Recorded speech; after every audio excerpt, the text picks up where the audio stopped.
Assalamu alaikum, everybody. Welcome to another Quran study today. We'll be reading from Surah 64, Mutual Blaming, starting at verse 5. Let's all seek refuge in God from Satan the rejected. A'udhu billahi minash shaitanir rajim. Bismillahir rahmanir rahim.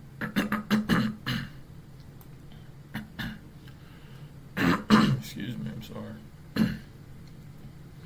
Have you noted those who disbelieved in the past and suffer the consequences of their decision? They incurred a painful retribution. This is because their messengers went to them with clear proofs, but they said, "Shall we follow humans like us?" They disbelieved and turned away. God does not need them. God is in no need. Praiseworthy. So, disbelieving has a consequence, and it's not a good consequence either. It's to the people's own detriment, and it's a reality too. Because we're here in this world. Because in the first life we decided to come here, so. In a sense, we can't, we have to make a decision to side with God or side with Satan ultimately. And there's really only one correct. There's only one correct religion. That's total submission to God. But we can see how there's hundreds of thousands of wrong ways, wrong religions and stuff that people choose, and they decide on this, whether it's disbelief altogether or disbelief in God alone, which would reflect people idol worshiping, and not just idol worshiping Jesus or Muhammad or the saints. People can idol worship themselves. They can worship money, or they can worship, what we see, I think, with most people, it's a multitude of things. But, when clear proofs comes to the human being, the best thing they can do is come with an open heart and listen to what's being presented and get rid of their ego, because their ego, really, it's behind everybody's shortcomings and falls, and even us as submitters, we have to completely kill it. And I think the messenger, I don't want to quote him, but he said something like, "Kill means dead," or something like that. Dead means dead. So when it comes to this, we have to take it very seriously. And remember looking at verse 6 too, about how God doesn't need us. He's the most praiseworthy. God doesn't need anybody. We need God because our souls are a part of God, and it's for our very own existence. We owe it to God. We wouldn't even be us. We wouldn't even have. Not just this body, but if we think about like the spark or the energy or the life force that's the soul, we wouldn't even have that. We wouldn't even see you here without our Creator. So, and we're a part, our souls are a part of Him, so we owe everything to Him and should be grateful and should always seek God and continually seek God now and forever, because literally our life depends on it. Our entire life force is God is the truth, so this is, thinking about it like this, helps us, should help us, I think, keep things in perspective, But we can see the fatal flaw, how Satan will, I guess, dupe the human being into having these false expectations. Or really, like it was just discussed earlier, ego. Should we just follow a human being just like us? What are they expecting? An angel? And some of them are, and some of them are expecting a demigod, DMI, which is, doesn't exist, is erroneous, but, in the form of a man, whether it's Jesus coming back or what these people from these other religions believe, this falsehood. So, Satan will play both angles. He plays on people in the sense of getting them to reject messengers and clear proofs, because they came from a human. And then on the other end of the spectrum, he gets people to completely worship humans and idolize these insignificant creatures. So we can see, our most ardent enemy doesn't miss a beat in that sense. But ultimately, he's not to blame. It's the people themselves to blame. Verse 7, those who disbelieve claim that they will not be resurrected. Yes, indeed, by my Lord, you will be resurrected, and you will be held accountable for everything you have done. This is easy for God to do. Therefore, you shall believe in God and his messenger and the light that we have revealed herein. God is fully cognizant of everything you do. So this is a false claim they make. The disbelievers claim they won't be resurrected. And it's like the epitome of extreme arrogance, because how do they know that? I mean, have they witnessed their own death? And have they witnessed their own death and were able to witness what comes after that? No, because they haven't died. So it's like, I mean, just imagine, it's like a human being, telling somebody like, it's just, talking about what they don't know. And then, you're coming to people with good news as well as warnings, but people don't like the notion, I guess, of being accountable either. Because if you look at this verse, everything we've done in this life is there's a reckoning, a specific calculation. That's why it's called one of the names of the Day of Judgment is I think the Day of Reckoning. And this is one of the most attractive things that coming from a Christian background years ago when I first came across the Quran. It was with Dr. Rashad Khalifa, and you're reading in this book, and the big selling point, because it's the truth. You can see all through the book how people were going to be requited or requited for everything we've done. It makes perfect sense, and even though most humans don't like that idea, but in the sense of like it's an idea that we recognize. As submitters and believers, we recognize this is the truth, because it's perfectly logically sensible. God gives us an intellect, for people to have wishful thinking and think that some human being is going to save them. I don't know how people could be satisfied with that. So I think this is a good it's also a way for people to distinguish people who believe in the hereafter, disbelieve in the hereafter, because someone who doesn't think that they're going to be held accountable is, you'll see how they're acting and the things that they're doing and stuff. Which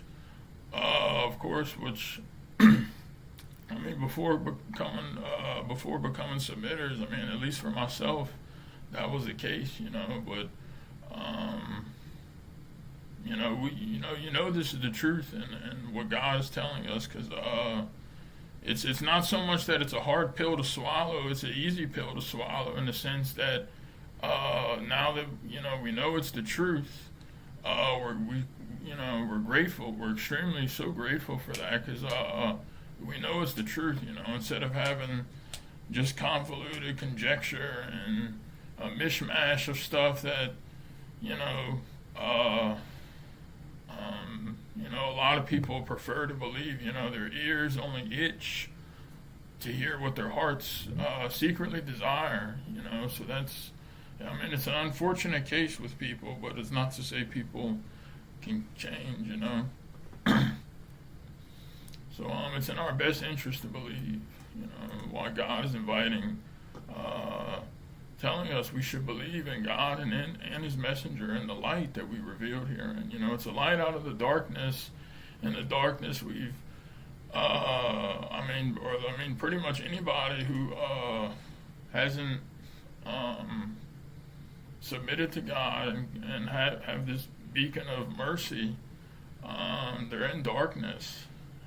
And it's much more than that, because we're just confined to understanding the way I look at it, like the limits of this worldly life and dimension and stuff around us. But if we really were to try to computerize and materialize the stuff that's happening, like with the soul or the conscious, subconscious, the mind, the heart and stuff, and so like when you think of the darkness and the light in that way, it's more real, So and we can feel the effects too, the positive effects, after receiving guidance from God and developing our souls through, the blueprint, the map, the life-saving scripture that He's given to us.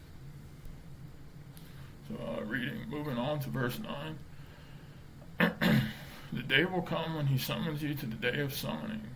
That is the day of mutual blaming. Anyone who believes in God and leads a righteous life, He will remit his sins and will admit him into gardens with flowing streams. They abide therein forever. This is the greatest triumph. As for those who disbelieve and reject our revelations, they are the dwellers of the hellfire. They abide therein forever. What a miserable destiny. So this is another day, the day of judgment, the day of summoning, the day of mutual blaming, the day of reckoning, the day of resurrection, the day of requital. I don't know if it's the day of requital, if that's the actual name used, but all these are appropriate names because this is something that's going to happen to the disbelievers, the ones who, as verse 10 reads, the ones who disbelieve and reject God's revelations. It's only to their own detriment, So, and they,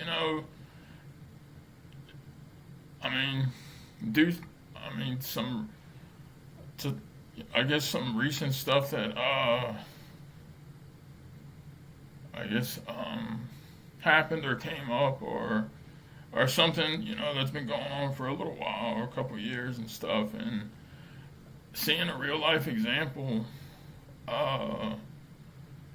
and kind of understanding better, like on a much deeper level, or not deeper level, but in the sense of what the messenger of the covenant was saying, and how people run to hell, and it's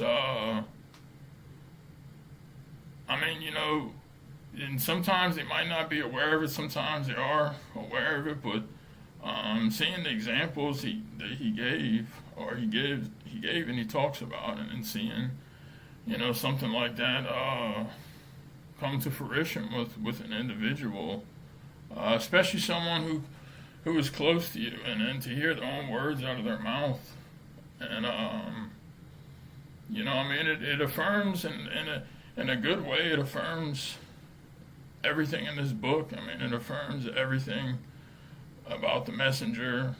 Not that it needed to, but I never really had.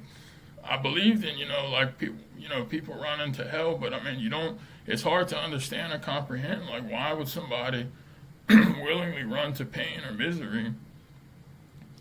But God shows us these things, and He'll put perhaps I mean, life, we're always going through, new things and gaining more understanding as we go on. But, it's interesting to see these some of these verses, how they really come to life in the most strange but amazing ways, but amazing or awesome in the sense of enlightening, but also invoking a lot of reverence and seeing what's at stake here too. I mean, they're the day of mutual blaming. The people end up in hell. They can't even blame Satan. I was just having a conversation too with this,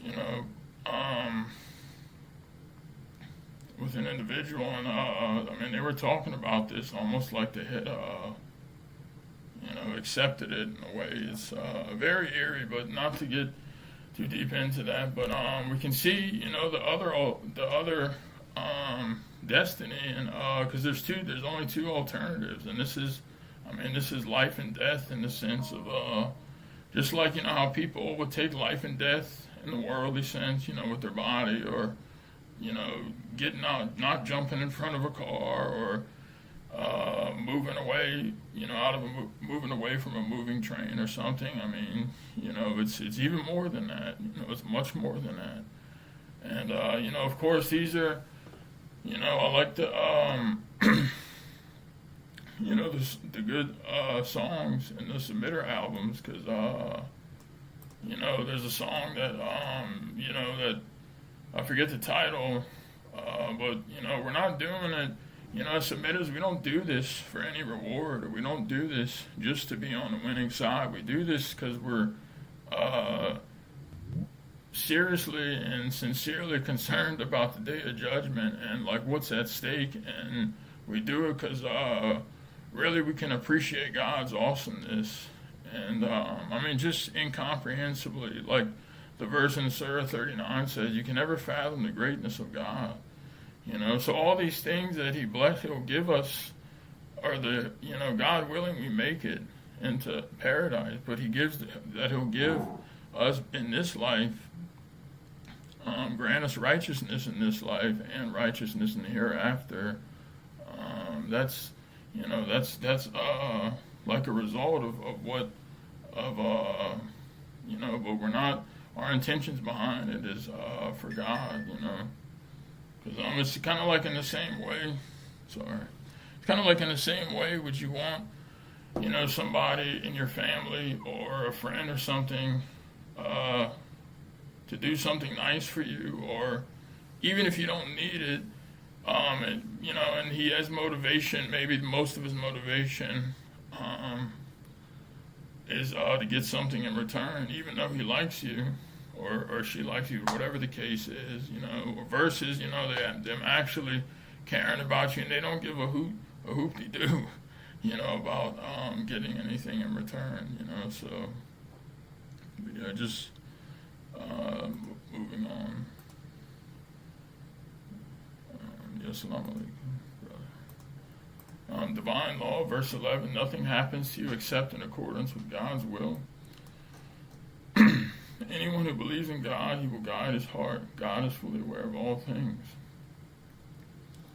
God is running everything that's, that is happening right now, and is going to happen, is already pre-recorded, and as far as God is concerned, He knows what these things are. He knows what's going to happen, and so it's our job to submit and do our best, and really do our best to ensure like we have a good record.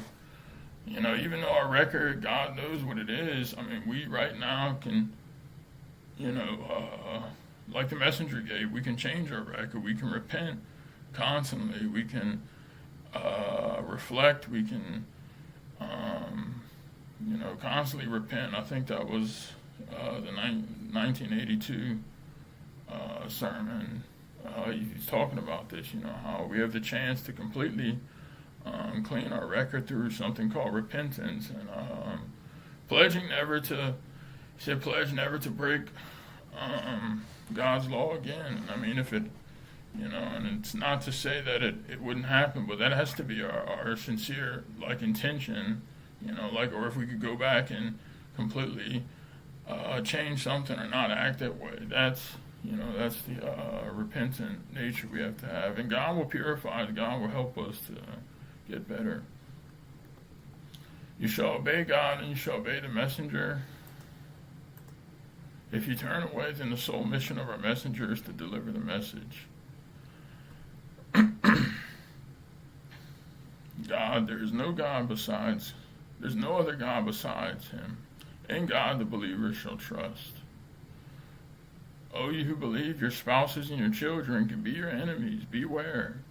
If you pardon, forget, and forgive, then God is forgiver, most merciful.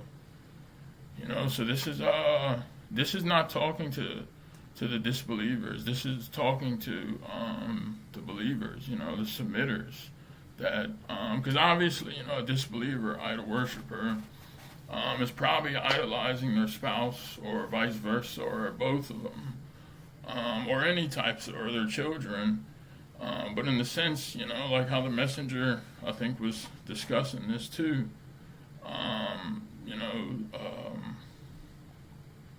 If your spouse, just the way I think I forget exactly what he said, but just, my thoughts on this verse, like if your spouse, if you're thinking about them more than the majority of the day, then that's your God. And it's kind of scary in a sense, because it's not something I've, gone through just due to my circumstances, but it's something that obviously we could all. For those who aren't married or have spouses or have children, these are blessings. These are blessings that really we should bring us closer to God. Because we can say mashallah. Kind of like the messenger said, you admire your children or your spouse or something. Mashallah. Or they in themselves can make you remember God, or they can, but if you're preoccupied with your children or your spouses, in that sense, they can become your enemies, because if whatever is our idols, or becomes an idol, is our enemy, because that's going to hurt us. And this is it's serious. It's life or death. We can't have any idol. The more, the more, we continue to think about this stuff, and we grow as submitters. We read the Quran, we listen to the Quran, we meditate, we pray, we fast. We do these things. We have these Quran studies, sermons and stuff. If you really, and then, we're looking at, discussing the verses. We're looking at the other information that, the clarifying information from God's messenger, the covenant. And we come to realize that, we can't have any idolatry in our life, not even in the slightest, because it'll nullify everything. Even if we idolize, or if we're, we get caught up at work or something, idolizing a boss or money or something. We really have to strive to, I forget how the messenger put it, but, God can purify us and maybe get us to, be as close as possible to being, perfected in the sense of, a polished gem. Because, there's all these things around us really are an illusion, and so when we look at these things, they can either bring us closer to God in the sense where we remember God through these things, we appreciate God, and whether we have Him or if we lose Him too, So if you lose some money, it's okay, So, but yeah, this is what constitutes a test. So looking at verse 15, your money and children are a test, and God possesses a great recompense. So yeah, these are tests, and it's not to say, like, oh, I don't want money or children. Like, no, this is, even if someone thought like that, which wouldn't be good, you can't escape from being tested. I get it in the sense, like, you're trying to be reverent or something, but this is, we're all tested, by different, and are exacting, just different and exacting ways. But, these are also huge blessings too. So, this is a way for us to have happiness and appreciate God and remember God, and that all these things come from God. God is the only thing that's going to last too. The money won't last, the children won't last, the spouses won't last, in the sense of, like, of course the soul lives on, but if everything around us perishes, like the verse says, only the presence of your Lord lasts. So it only makes sense for our survival, like eternal survival, is to want to have everything to do with God and not care about anything else. That's really that's how we not care about anything else, in the sense of, like, there's just God alone. There's just God, and that's it. There's no number two. There's no number three, because that would mean God and somebody else. There's just God.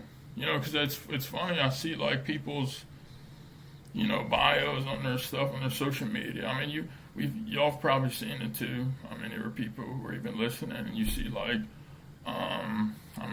husband, father, truth seeker, worshiper of God, or something, or some Jesus thing, or Jesus lover or something. And it's really sad, to look at this stuff, but you can see how people are so unaware.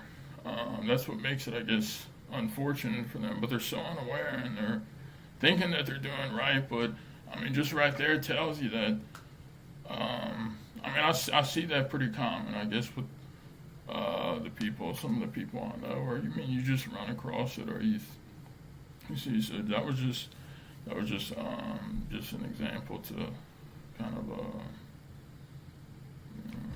of compliment the topic I was talking about.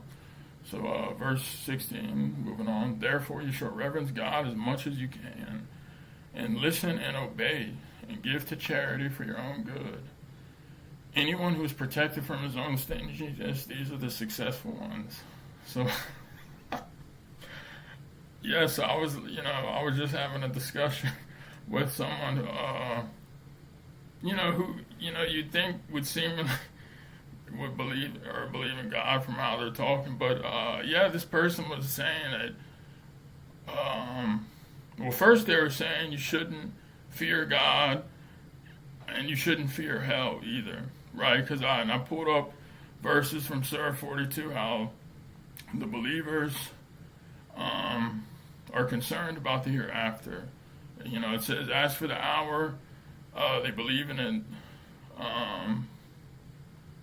As for the hour, those who believe are concerned about it. There's another verse, how the believers, it says, they fear the dreadful reckoning. There's another verse that says they don't take God's requital for granted. But this person is, like, in a sense, the most ardent opponent. And, they're I don't even know how the logic is behind it, but you can see where a lot of people go wrong. They don't think they need to fear God, or they look at it, or they have built some type of twisted or distorted understanding about our Creator, and that He is to be reverenced. Because naturally, it's only, He's the most powerful. There's one of His other names in the Quran is He's the Avenger. He's strict in enforcing retribution. So this is for our own good. Reverencing God feels good too. To this person, they hated it. They couldn't bear it.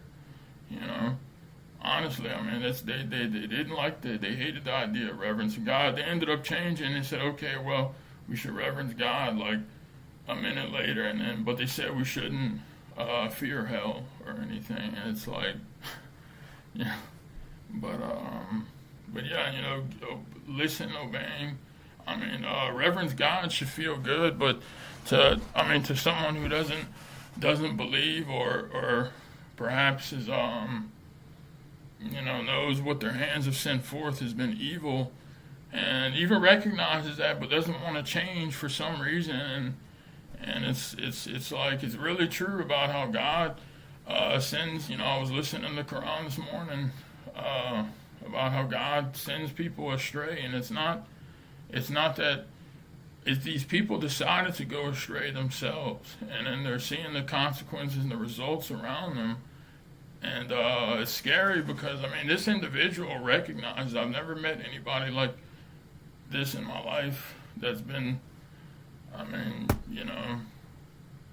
because most people, you talk to them and, nobody thinks they're, or even is going to consider themselves potentially going to hell. And, if somebody would, they would obviously do something about it. Like, if you're going to realize you're going to, let's say, you're getting sick or something, you're losing, your house is,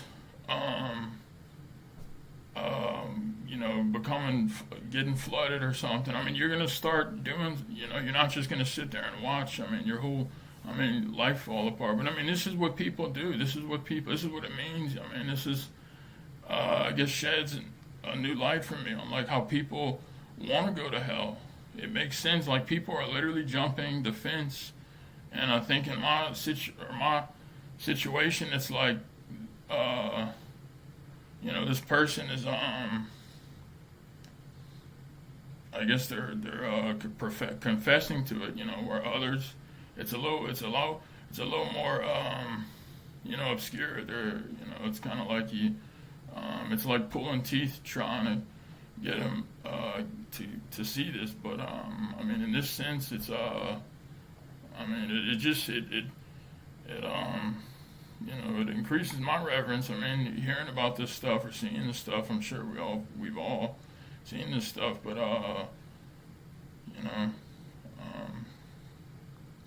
so verse 17, moving on. If you lend God alone of righteousness, He will multiply the reward for you manifold and forgive you. God is appreciative, Clement. Just real quick, being protected from your own stinginess. This is something important too. It's like the body wants to be stingy. The body likes these things and stuff. So it's like taming the white horse and stuff. You take away from the body. Same with fasting. That's why giving to charity. Both obligatory, is the obligatory, but general charity too is very good too. If you see somebody, or you have a little cash on hand or something, or however, you see that God can help us. Anything that we can spend in the cause of God, and we're not doing it, we're doing it. For God, and because it's good for us too. It's taken away from the body, and then you see, also, people become very appreciative and stuff too. Like, it could just be some guy out, homeless or something, and you can see, you might have made his day, But while you're doing this, it's like the Quran, the verses say, your reverence and stuff, because we know when we do this, whether we give publicly or secretly, God is recording all this, and so it's us. It's the other way around too. People who earn illicitly and eat from these illicit earnings, that's all getting recorded. Everything is. The knower of all secrets and declarations, the Almighty, most wise. Surah 65, divorce, al-talaq, if I'm saying that right. In the name of God, most gracious, most merciful. O you prophet, when you people divorce the women, you shall ensure that a divorce in term is fulfilled. You shall measure such an in term precisely. So that has a footnote. We'll just read the verse and then we'll read that. You shall reverence God your Lord. Do not evict them from their homes, nor shall you make life miserable for them to force them to leave on their own unless they commit a proven adultery. These are God's laws. Anyone who transgresses God's laws commits an injustice against himself. You never know, maybe God wills something good to come out of this. Once the end term is fulfilled, you may reconcile with them equitably or go through the separation equitably. You shall have two equitable witnesses witness the divorce before God. This is to enlighten those who believe in God in the last day. Anyone who reverences God, he will create an exit for him. So this is good. This is like clarifying information, wisdom. And at the time, when this was being revealed and, these things came up and stuff, this is also enlighten those who believe, because they learn and they can take heed and stuff. So we'll read the footnote for verse 1. The divorcee's in term before becoming eligible for remarriage is a waiting period of 3 menstruations. This ensures that the divorcee was not pregnant, and that's also there's another corresponding verse in Surah 2 about that. So, yes, you shall measure. So this the end term, is going to be 3 months, and you should measure. We have to measure. It precisely and reverence God. God. You see, even going through something like this, like, God can still be people's God, like in the sense of, even through adversity and stuff, it's like making God our God, thinking about God all the time, knowing that He's watching us, and, for tough times or good times, we have to, because we can still pass tests, even if we go through. It doesn't even have to be a divorce, but in other trying situations and stuff, we still have to completely abide by God's laws, not just when things are going good or, when we feel good or we're in a good mood. We really should be in a good mood all the time, God willing, but that's what it means to be consistent. God wants consistent, like the messenger said, God wants people who cause the company to win. He doesn't want lazy employees. He doesn't want inconsistent people. The same with us. We don't want inconsistent, friends or spouses. Nobody wants that. Even people who aren't submitters. This is just like, human nature. So when you're completely sold on God and, upholding His absolute authority and abiding by all these laws and statutes, because we reverence God. Reverence is so important too. This is what I was trying to explain to this person. Like, it feels good, in a sense, because it helps us. And it's but it's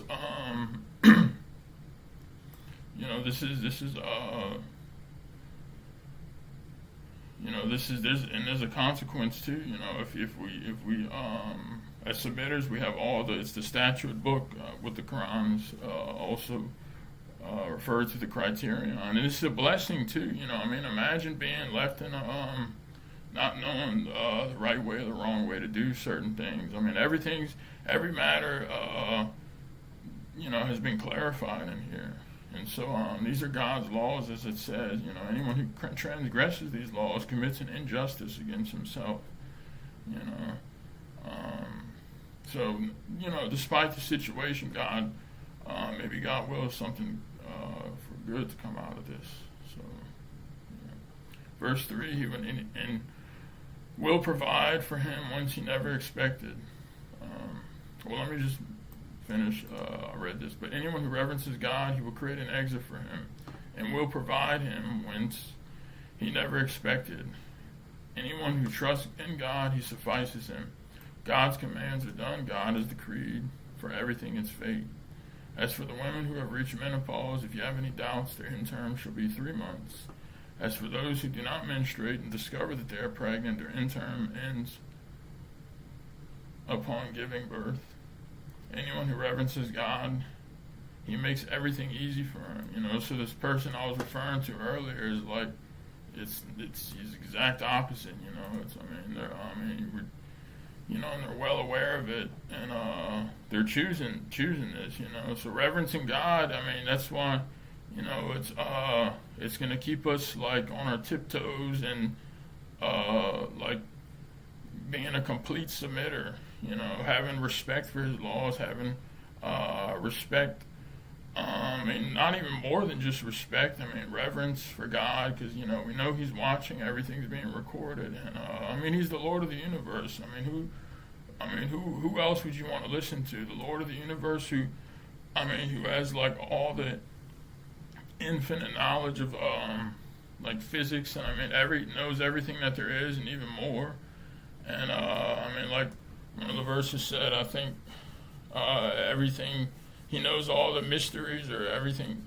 All the mysteries are. He knows all the mysteries of the heavens and the earth. In Surah 27, So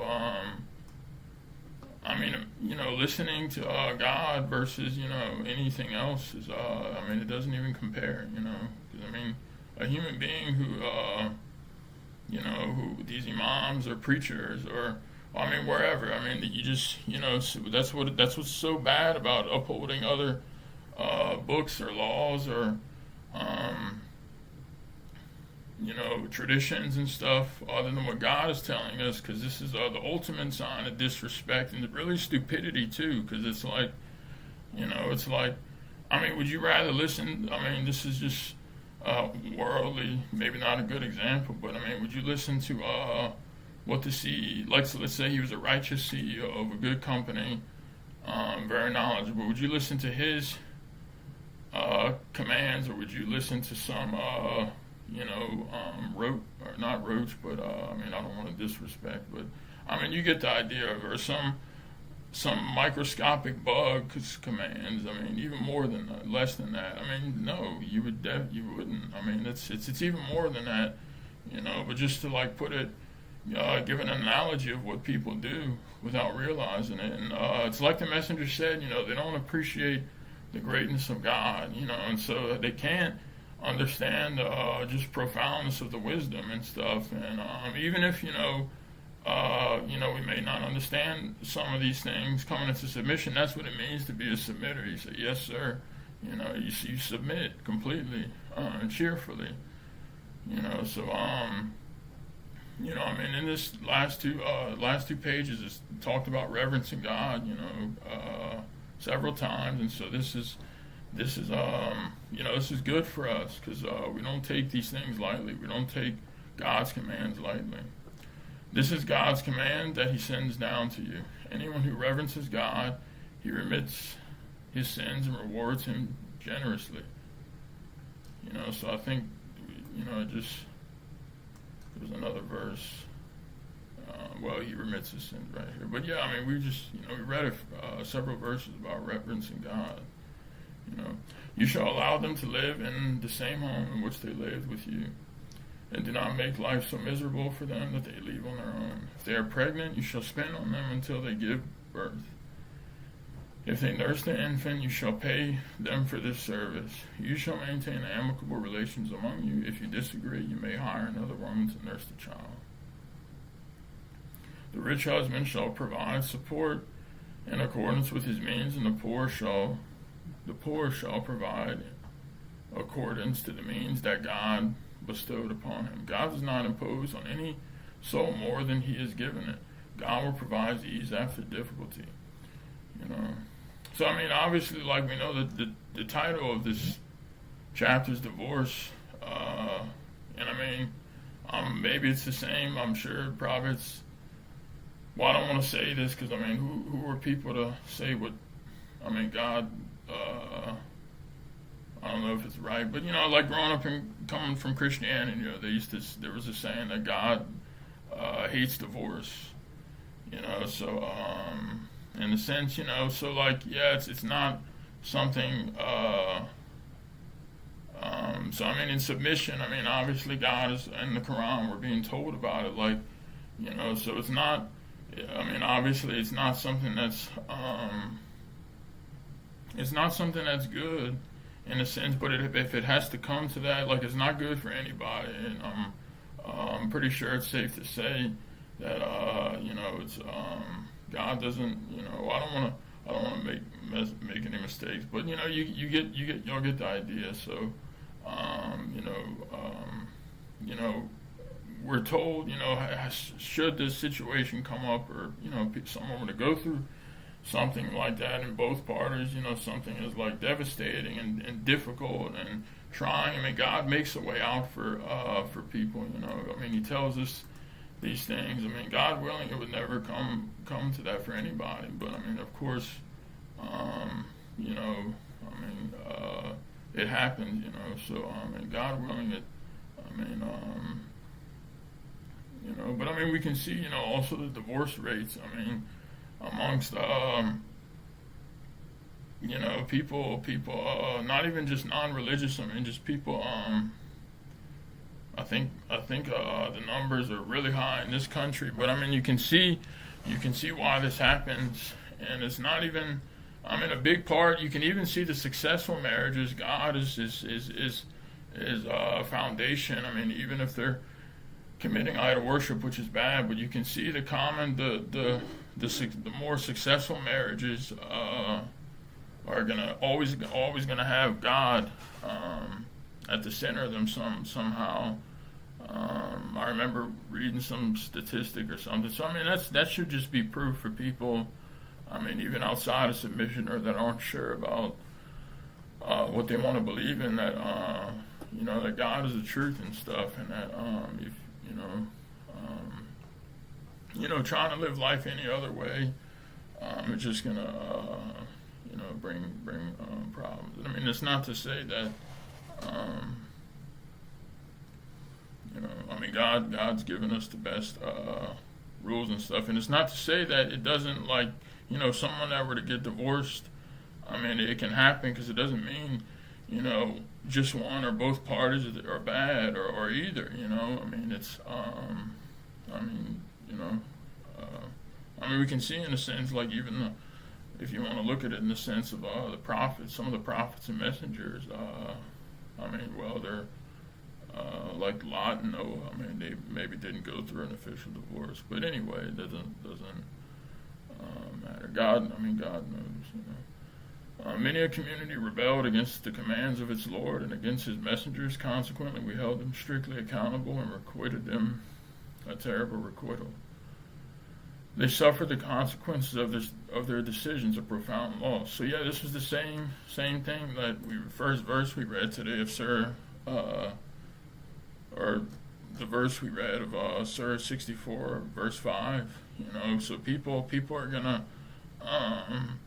make a decision, and depending on what that decision is, if it's the wrong decision, it's the bad decision, they're going to suffer a loss, and the real profound loss is going to be losing the soul. So that's like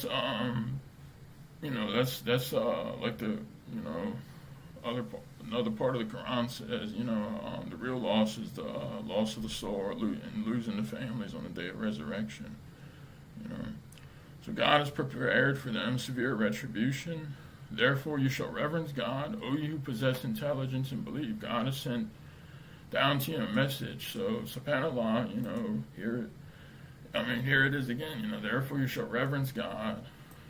So I mean, anybody, who says like you shouldn't reverence God or fear God, I mean, they even said, like, this person said, once you become a believer or something, I don't even know they're making sense, but that you have no need to reverence God. I mean, like, how wicked, like, can people be? But I mean, God is aware of all this. I mean, they're only suffering, I mean, their fate is going to be the same as the people that have disbelieved before them. So new disbelievers aren't going to have any, aren't going to get special treatment, and disbelievers from from the day before, yesterday, or years before, generations before, it's all going to be the same. And so so this one has a footnote, and we'll read it, and God willing, hopefully I didn't go over time. I'm a little tired today, so I didn't get much sleep, so I was kind of slow today. Footnote is the messenger here is clearly the Quran. Verse 10 talks about sending down a message, end quote. And this points to the Quran as the messenger in 65:11. So, this verse is going to be continued, so God willing, next study can pick up from there. So if there's any comments or questions, please feel free. Thank you.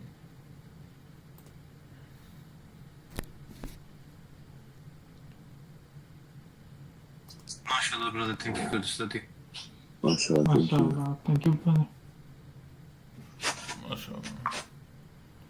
Did you want me to stop sharing my screen in the chat for the bandwidth, anybody? Yeah, sure. Okay, cool. Oh man, did I stream? Did I catch stream? Yeah, yes, you did. Okay. See, I'm forgetting. For a second, I'm like, man, did I hit stream? I started to get worried. Yeah. Okay, MashaAllah, I'll stop sharing my screen.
Assalamu alaikum. So, Assalamu alaikum. Brother. Verse 65:12. You didn't go to that, or you about 7 universes and 7 earths.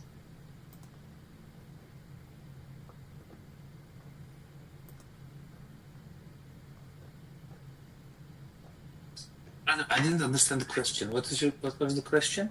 I said, did we stop at 65:11 today? Is that the last verse that the brother? Yes, we stopped actually at 65:10, Brother Khalid. So yeah, next study Saturday. We're gonna whoever's teaching that day is gonna start at 11 and 12. Okay, I have another question then, out of topic. Regarding Brother, sorry, brother. Can we do out of topic questions after we speak about? Oh yeah, of course. Yeah, I think that would be better, brother. Mashallah. Yeah, so I had actually one question about 64:5 and 6. Says there, have you noted those who disbelieved in the past then suffered the consequences of their decision? They incurred a painful retribution. This is because their messengers went to them with clear proofs, but they said, shall we follow humans like us? They disbelieved and turned away. God does not need them. God is in no need, praiseworthy. So, can we say from out these verses that the painful retribution is it starts in this world, right? They don't have to. They don't have to wait for the retribution in the hereafter. if we look at the Quran, there are so many verses where God says that, he punished these people who didn't believe in the messenger. Can we say, so the question is this, can we say that since God says in the Quran that he doesn't punish people where he didn't send a messenger, and since God sent a messenger, Dr. Rashad, and people didn't believe in him, supposedly these people are going to feel the retribution in this world, right? Can we say this, looking at to these two verses?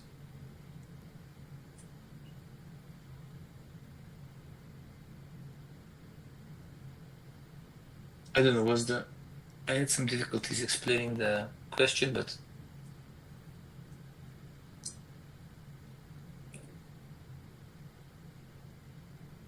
I guess your question is that's provided they had knowledge of Rashad Khalifa. If they don't have knowledge of him, they cannot be accountable, I guess. Most of them had, right? Because he says this himself. He says, like, an average Egyptian guy, he knows about the miracle, he knows about this. So most of the people probably, like, in his time, of course, they know about him.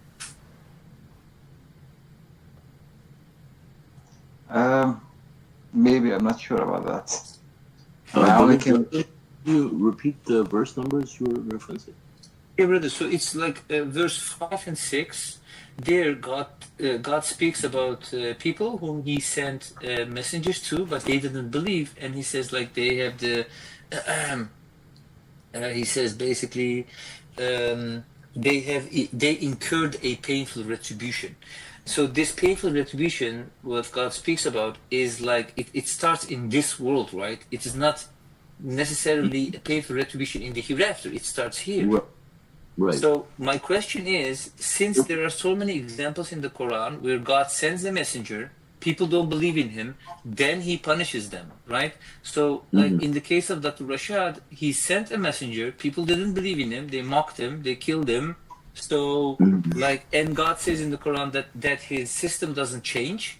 So in this case, these people, and we spoke about this before, of course. So and according to this system, these people who didn't believe in him and killed him, they should be punished before they die. Somehow. Right. I mean, they will be punished, but I mean, either way, God says, whether we show you in your lifetime or later, I mean, these people will get their retribution, I mean, it doesn't necessarily mean that they will be annihilated as a community. They could be annihilated individually too, as many people have, right?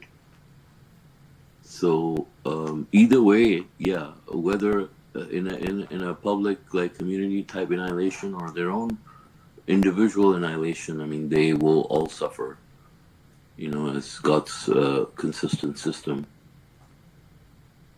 Yeah, they suffer definitely in the hereafter, but looking at these verses, we can also say actually it starts in this world. Yeah. And also the messenger said, remember, he said,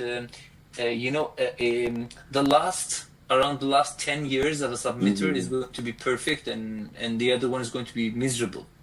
So with these, we can say definitely that it's going to start before they even going to die. Yeah, I mean, there's many verses, right? They're all saying the same thing. There's many verses. I mean, in the Quran, they're all saying the same thing, pretty much, that these two verses are saying. Yes, similar things. Yeah. This is God's eternal system, and God says it's always the case. All these communities that were annihilated, I mean, all of those lessons are there for us to see God's system.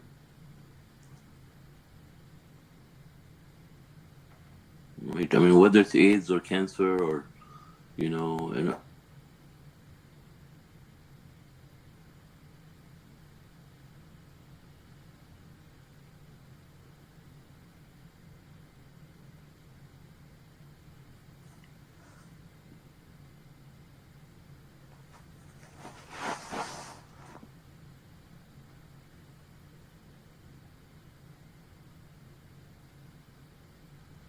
Yeah, and today I heard a question, brother. Someone asking about, since we read also verses about divorcing.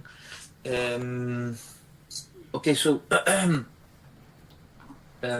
like if um, so these the commandments are basically for the ones who are going to follow them, right? And basically submitters are the ones who are following most of the times, right? The commandments of God. So if two submitters who are married to each other, if they want to divorce, can we say, looking at the Quran and all these verses, that they can divorce? They don't have to separate their houses if they don't want to, so they can stay in the same house, right? And if the man or the woman want to leave and go to another house, of course they can, but they don't have to. The idea is, of course, to see if still the unity of the family can stay. So people from the outside, family members, they can try to help to make and to see if still the marriage can go on. And let's say they divorced, and after 6 months they want to remarry. Do they need to follow all these rules again, like the rules of marriage, like paying the dowry and that kind of stuff? And if I understand correctly, so then you can divorce again, right? You can do this 3 times, I think. And then for the 4th time, you can't remarry. Then you need to try with someone else. If that doesn't work, then you can come back to your old spouse and then you can try again. Is this a little bit correct of the understanding of how it should go, actually, if this happens? Yeah, so I think this it's a very like, let's take one thing at a time, right? So so the first part you said was, if two submitters got married, can they get divorced? Yeah, they First of all, can. right? But They can can. they stay? Can they live together? I mean, they don't have to be submitters for that necessarily. I mean, it doesn't matter who they are. But let's say two people are married. If they get divorced, do they have to be in separate homes? No, they don't. Right? And then the 3 times thing, we all know that, you can get married again. If you get married, yes, I mean, you have to set the dowry and everything. Again, Right. for the 2nd time and then the 3rd time? And Every the time when you third do time. that? Well, you have to follow the requirements of marriage, right? Which includes setting the dowry, giving the dowry. Now, if you're saying that the dowry has already been paid and she already has the dowry, I mean, I guess the she first doesn't marriage. have to be taking the dowry every time. No, it's the first time she got it, right? So Right. But yeah, I mean, I guess it's between them. Like, they can say, okay, I mean, you already have the dowry. But let's say, a lot of times the dowry is not even remaining after some time. Let's say if you're married for 5 years or 10 years, there's practically nothing left. In certain cases. So, I mean, they can decide, right? I mean, this doesn't say that you don't have to pay dowry anywhere in the Quran. So, we can say that you don't have to pay dowry. Yeah, the rule is, if you're going to marry, because Yeah, if you pay dowry. divorce and you're going to marry with someone else, then you still need to pay the dowry. Yeah, so dowry, I mean, dowry is a requirement of marriage, but we don't see any verses that say if you're remarrying a woman, let's say, you don't have to pay dowry. So we can't say that either. But I guess the couple can decide how much is equitable in that sense, given that they've already paid the dowry the first time also, right? So maybe the woman may be a little bit flexible in that situation. She can maybe ask more, brother, because She can. if you want me now, you need to pay more, because now she knows you. She knows how difficult you are, so okay. Now she wants more security that she's already been burned once, Yeah, definitely. I think so. Yeah, okay. yeah. So okay, and then? So yeah, I mean, and then the third, I mean, she can remarry after divorcing for the 3rd time with the same woman. You have to marry someone else and then divorce them, and then you could, if you still want to marry If both Get parties. married 4 times, then you can marry that first person again. Yeah. Yeah, so the thing what I see here is, brother, that God is really, he wants the family union to stay, right? Like basically, like doing this for the third time and like for the fourth time, I can understand. Like probably it's because like you tried 3 times, now you definitely need to try with someone else, the marriage thing. Maybe Mm-hmm.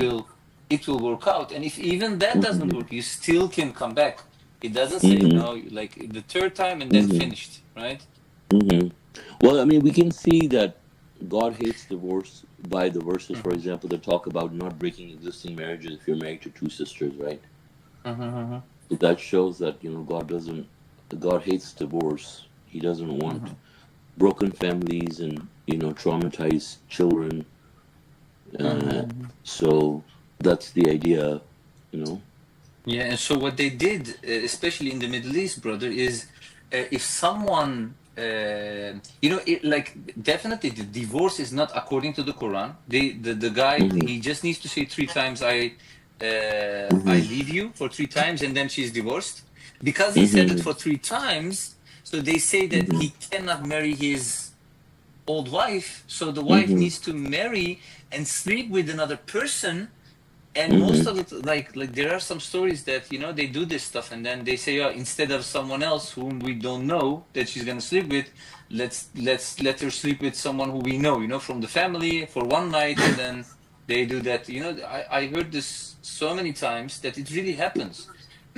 Right. So Yeah, I mean, yeah. I heard on BBC like there was this program, a documentary where they were talking about how common it is in the UK also. Like they're doing this, and there's like professional people that will like sleep with your wife so you can remarry her. If you got upset and you said I divorced you 3 times.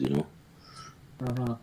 And there's businesses like that, that are running underground, like in the back market. You can find people, and yeah, it's a thing right now in among the so-called Muslims. The divorce, after It's two called time divorce, you cannot remarry them. That's correct. After, not after 3 times. after divorcing her the third time. Like you married once, then you divorced her, then you married again, then you divorced her, then you married again, then you divorced her, then you can't remarry her. I thought So the that's Quran the said 3 times. الطلاق مرتان. If you divorce her for the third time. Not 2 times. No, No, 3 3. times. 3. So the fourth time, if you want to remarry, then you cannot. But this doesn't mean like it's not the way how they taught us before, right? Because I found this way very strange at the moment, and I thought, how is this possible that God wants something like that, right? But the whole idea is, just you can try 3 times with the same spouse. And this is not saying 3 times after each other, like, okay, I'm divorcing you. But it's like a whole period of time, to maybe separate, to see, take some time off and then try again. Maybe that's the thing, basically, what I understand of it. If you look at verse 2 to 9, divorce may be retracted twice. Can you look into this and let me know? Oh, okay. Yes, I see. It's in 232, chapter 2, verse 230, mention about third divorce. So yes, sorry, brothers. I was mixed up with it. Brother Khalid, you're not making stuff up, right? No. It's no, I'm joking. The joke. No, It's Divorce 3 her times, brother. 3 times. 3 times. no, because Not 5. no, the verse 2 to chapter 2, verse 2 to 9, divorce may be retracted twice. But then the next verse talks about the third one. Yeah, so it cannot be retracted. Retraction means that you divorced and then you're remarrying, right? That's divorce. So basically, divorce got retracted. So now the third time, if you want to divorce, you do the divorce. Now the third time it can be retracted. Now you have to marry another person before you can remarry that same person. So Okay, divorce but is yeah.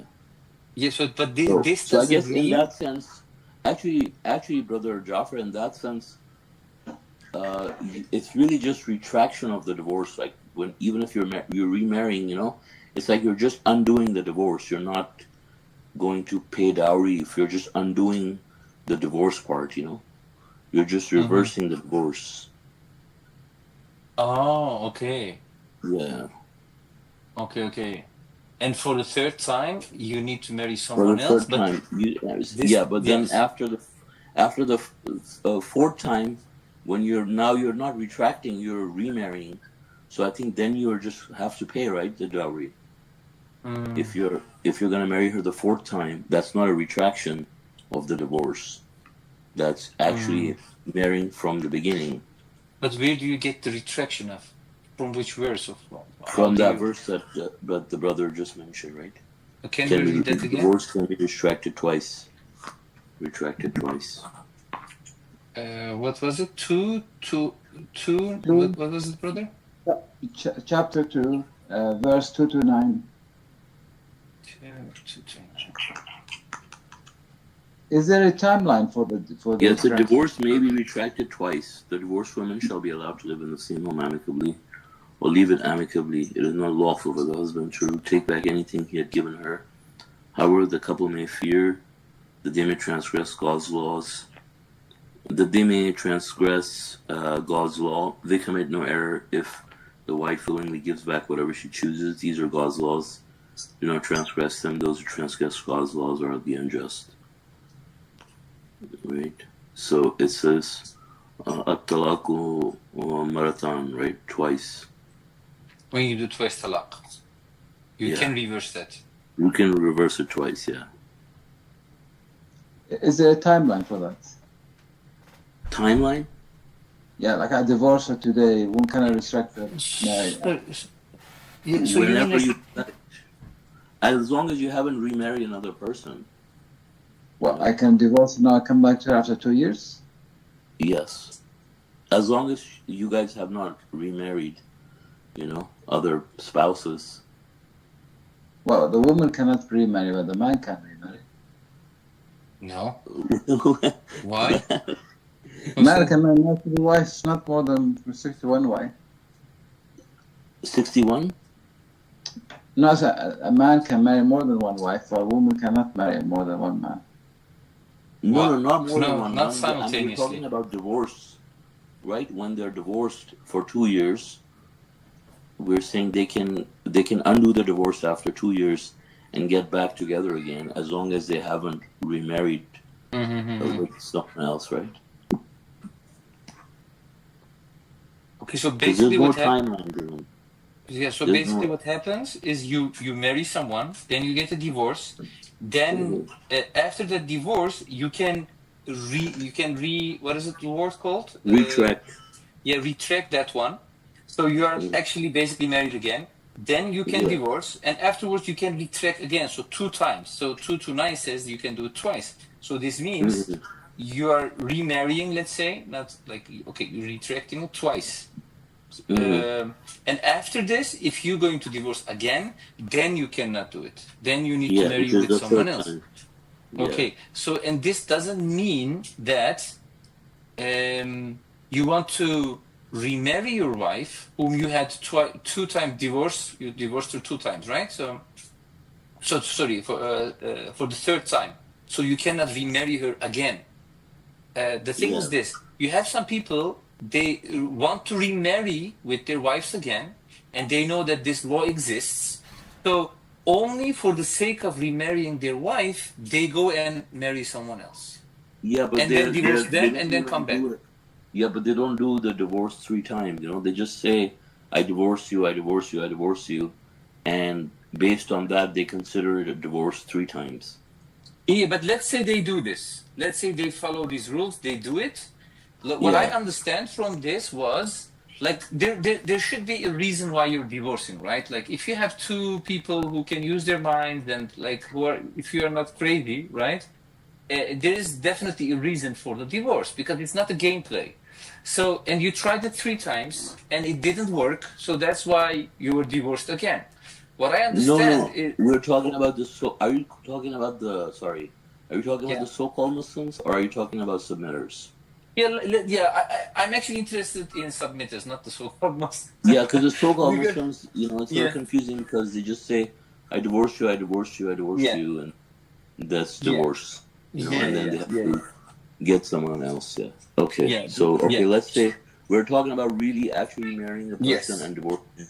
Okay. Yeah, so you did Yeah. it 3 times, so now you cannot remarry your wife again, right? You need to marry someone else. What I understand is you shouldn't marry someone else only for the sake of being able to remarry your own wife again. So, because this is really misunderstood from my point of view. I'm not really sure. We can discuss this, of course, but they misuse this. They go and you do a Right. Right. marriage, Right. but it's Yeah. not. Yeah. Hmm. Even that marriage is not real. It's only for the sake of Yeah. I remarrying mean, your. if they're doing it with the intention of getting back with the same person. Yes, Yeah. Yeah. yes. But so if you have Because two. then they're just gonna use the person that the other person that they're right. Yes, Yeah. Yeah. right. Right, that's what I was gonna say So too. it's not meant for Yeah. that. It's meant for you try 3 times, it Yeah. didn't work, right? Just try, Yeah. go and try it with someone else. If that doesn't work as well, then there is no problem with you coming back. But at least try with someone else first because you tried it 3 times, Yeah. right? So like it's Yeah, very and logical. that's also discouraging the divorce itself, like you said. I think that you only get 3 chances. Like use them wisely. Like imagine if you had unlimited retractions, people would divorce their women like every day. And then it's fine, I'll retract. Mhm. Yeah, okay. And does this also count? Let's say you divorce for the 3rd time. Do both of them, man and woman, do they both need to remarry with someone else, or is it enough if one of them, let's say one of them married, the other one didn't? So if it's the woman or the man, it doesn't matter. And if they divorced and they want to remarry again, is it for both of them that they need to remarry, or is one sufficient enough? Because let's say you married someone, you divorced, but your old wife, she married someone, and then but she didn't divorce. Of course, you cannot marry her, but let's say one of them didn't marry with someone else. Yeah, it says if he divorces her for the 3rd time, it is not lawful for him to remarry her unless she marries another man. Then he divorces her. The first husband can then remarry her. So on. Okay. It's for the woman. You don't have to remarry. Okay. I've got another question. We talk about remarriage or getting back to your wife. Like, say, for example, somebody divorces wife today. You can go back to her and retract this divorce within, I think, a 3-period time for her without having to remarry her officially. Is that the way He can undo the divorce twice. If he wants Undo? to remarry her, undo. Yeah, but Yes. is there a time limit for undoing it? There's no time limit mentioned in the Quran. Well, So he can undo it. But the 3rd time, if it happens, you divorce her for the 3rd time. Now you cannot undo it because 3 times is the 3rd time was the last time you could divorce her. Now that you have divorced her the 3rd time, now the only way you can marry her if she goes and marries another man, and then she gets divorced again, then you can remarry her. Yeah, but the question is that isn't there a period of 3 periods for her? No, that's the period for cooling off before you can finalize the divorce. That's a cooling off period for finalizing the divorce. Yeah, so if you want to divorce a woman for the 1st time, let's say, right? You can say, okay, I want to divorce you, but that divorce is not final until the interim is fulfilled, which is a cooling off period and also a period for. So during this cooling off period, you can go back to her again. Yes. And then marriage is restored again. Yeah, but that's not even a divorce at that time. Because the divorce, let's say if you did it before 4 months, you didn't even get divorced. You were planning a divorce, but divorce period was not fully done, you know? So divorce wasn't even finalized, in other words. Well, because this is different to the common understanding. Because if I divorce my wife, then I come after 1 month, and I keep on divorcing, come after 1 or 2 months. I'm No, never no, you divorcing can you. say I'm thinking about divorcing you after 1 month and then you change your mind. No, no. That's But if I good. say I'm divorcing, if I say I'm officially divorcing you, then I come back again. No, you can say officially as many times as you want, but it's not official until the period is fulfilled. You know, there is a timeline for that, right? So the minimum period is 4 months of cooling off, right? When that period passes, then you can divorce, and then also you have to wait 3 menstruations to make sure that she's not pregnant. Then you can remarry, let's say someone else, right?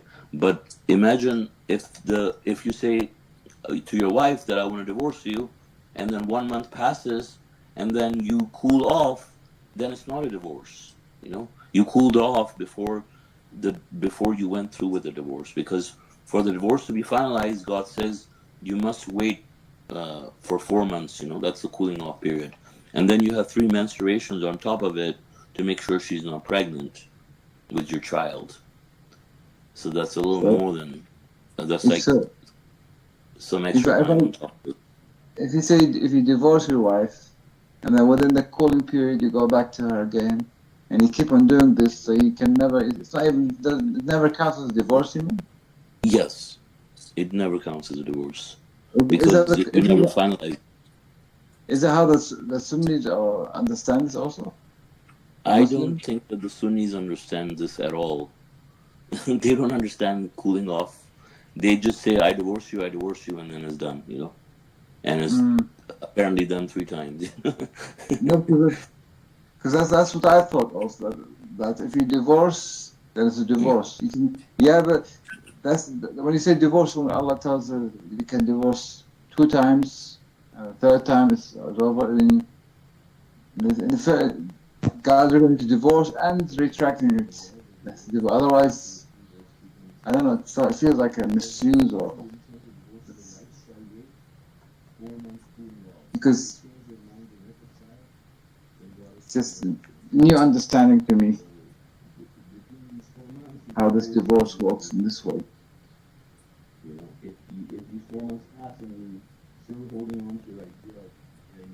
We cannot hear you, brother.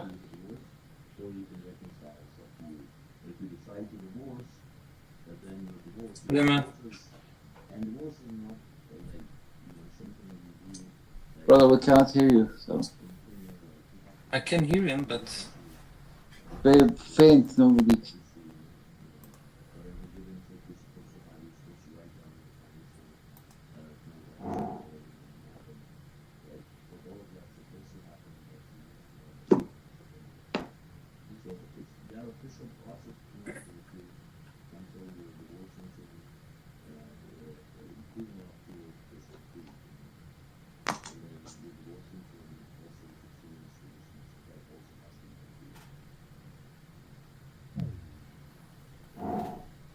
Brother Salman, we cannot hear you. You're just talking to yourself. Hello?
Not really, brother. You sound very.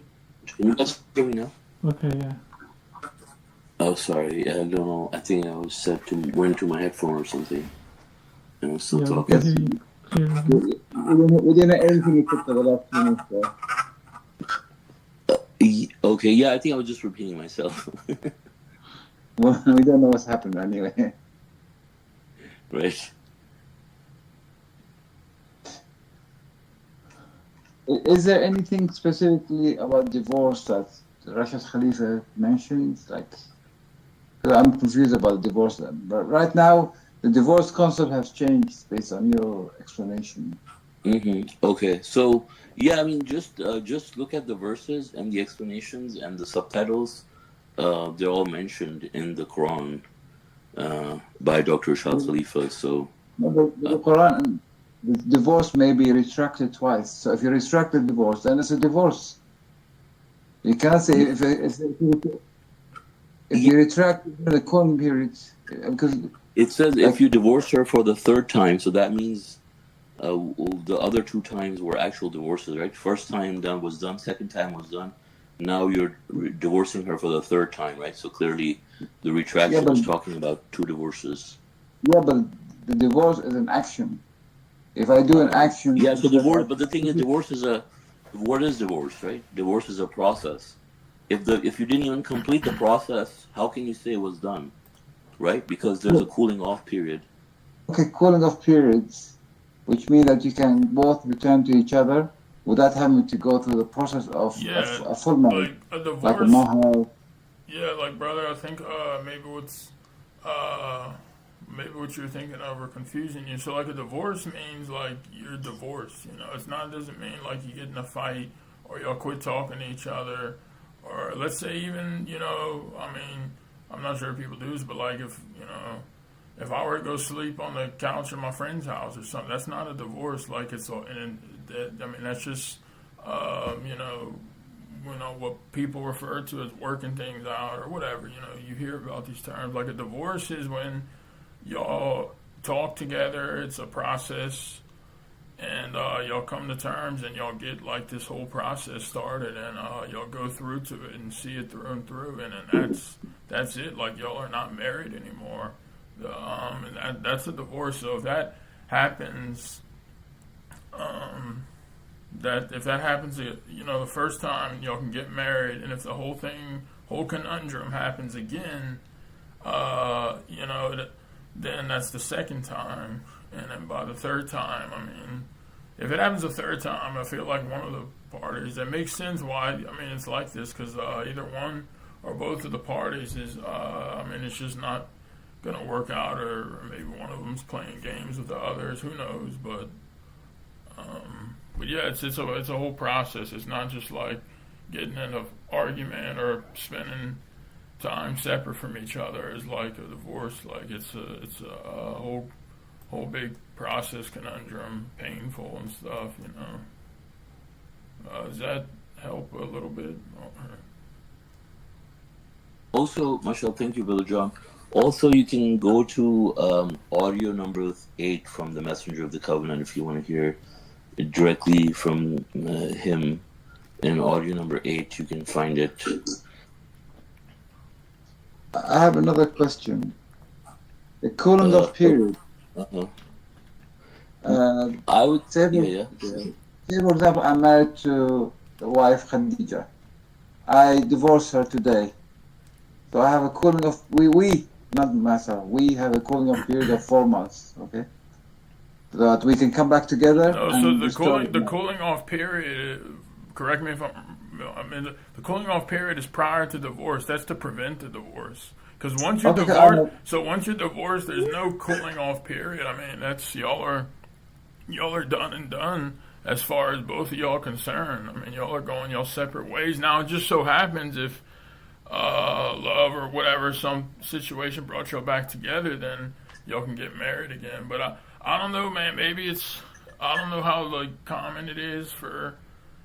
Like, I don't know, like, I guess in this I mean, the way divorce and marriage is, like, it's a serious deal. You don't just get divorced or you get upset at your partner and say, oh, I'm divorcing you. And then, like, even if someone were to say that, or like, oh, I want a divorce, and then y'all talk and stuff, that doesn't mean that's not even a divorce right there. I mean, people, like, say stuff out of anger or out of emotions and stuff, and like, a divorce is a whole, you can't just get divorced in a day. Like, that's a huge process, you know.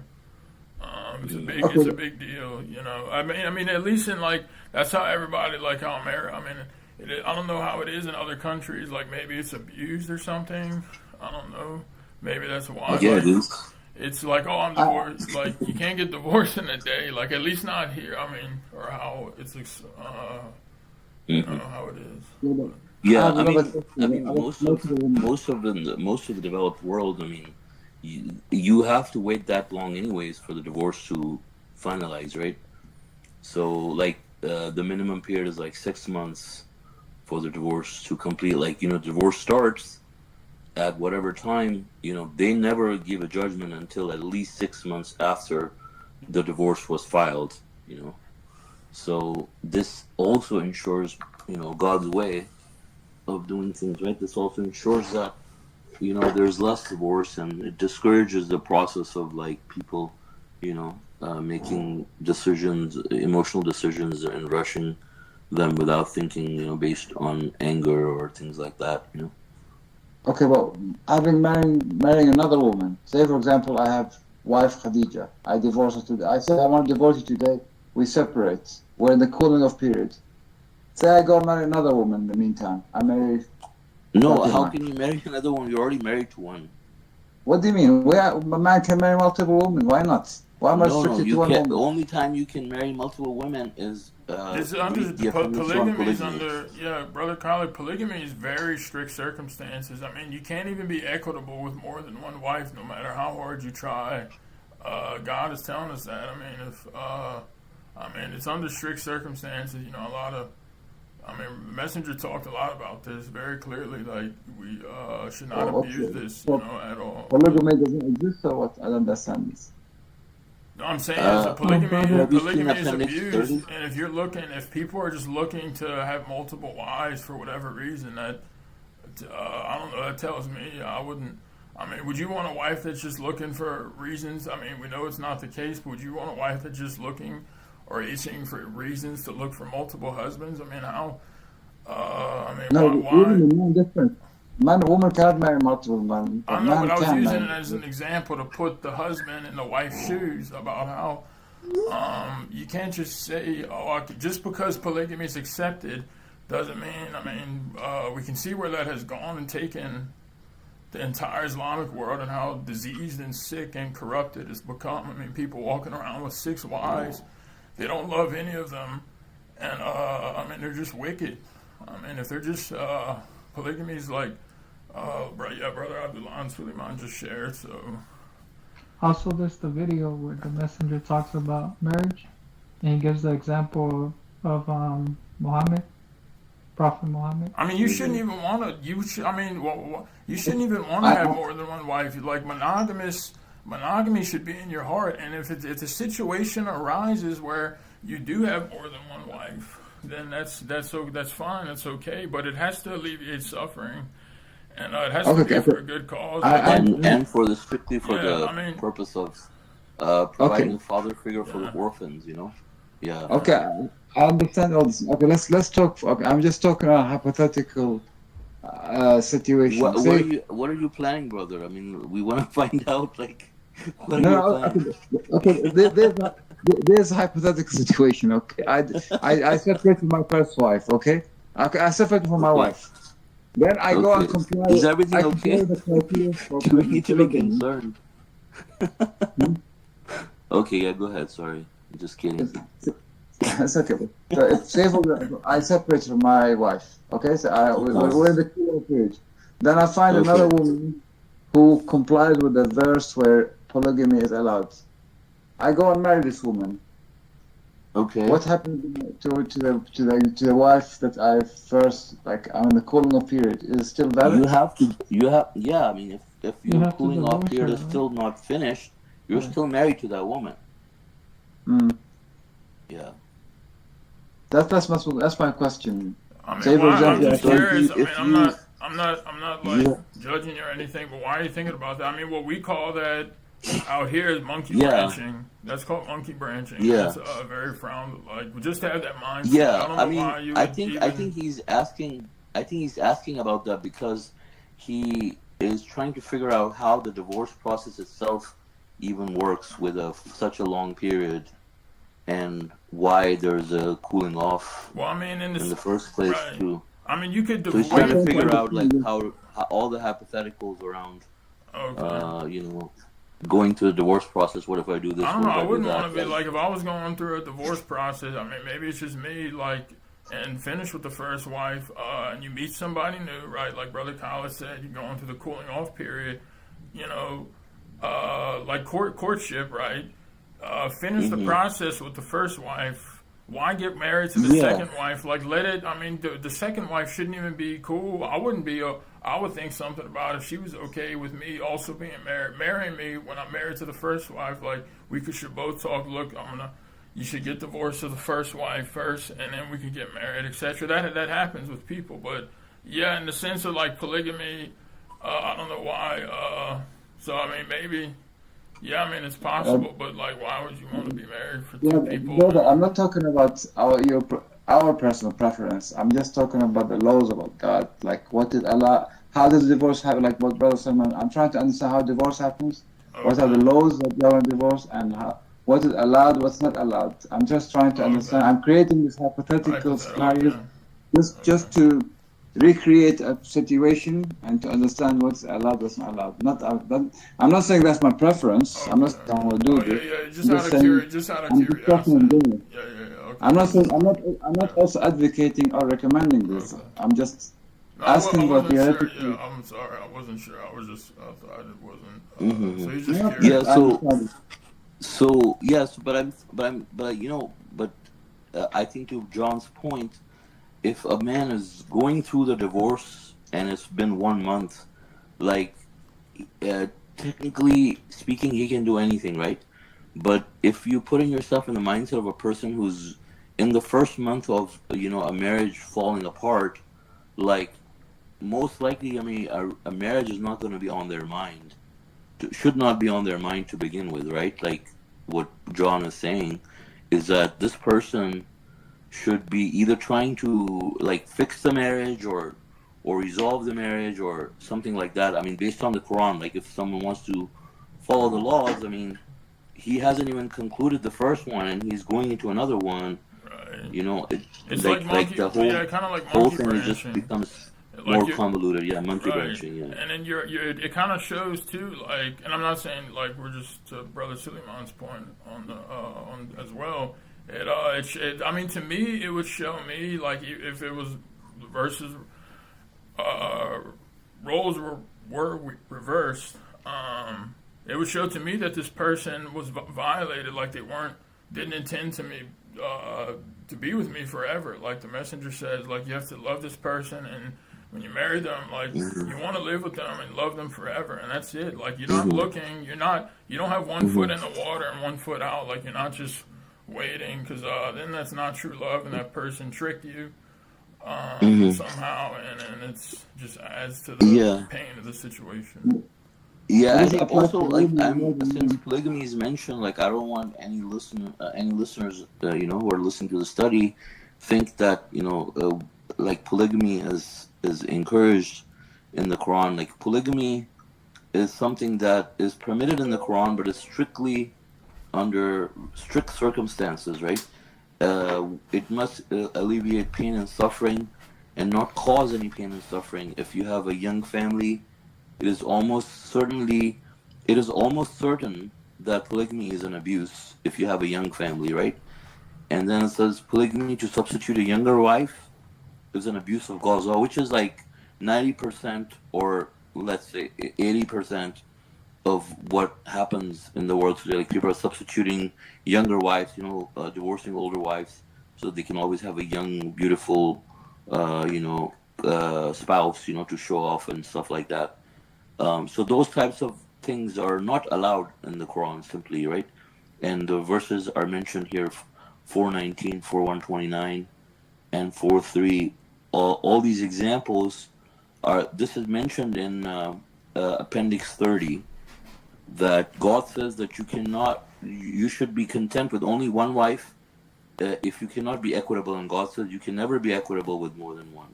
So God is like putting strict limitations on people being polygamous. It's allowed under very strict circumstances. Obviously, we know how the so-called Muslims have abused this, and they say, "Oh, we can marry 4 wives." You cannot marry 4. You can marry more than 4. But the thing is, in that sense, there's no limit. But the thing is, there is a very strict conditions for even marrying more than one. So if you want to marry more than one, like it has to be like a woman who is like has kids. They're orphans. You want to provide a father figure, something like that.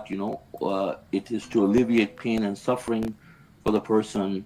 It's not you're not trying to substitute a younger wife. You don't have a family of Yeah, young you're not trying to children. fall The in family. love, right? You're not trying to fall in love with another person either. Like it has to exactly what is being said. It has to not have your first interest in mind. Because I mean, like with the like single. I mean, a normal marriage. I mean, you have your interest of love in mind. But for someone else, like if you're marrying a second or third person, like you have to do it in the sense where it's completely selfless and Right. it's just for this Exactly. person. You're not looking for love. Yeah. You're not looking because Yeah. then that would Yeah. like Exactly. you know. So, I mean, the point is, if you are married to one wife already and your divorce is not finalized, you cannot consider yourself divorced and start shopping for another wife, right? Given that polygamy is under very strict circumstances.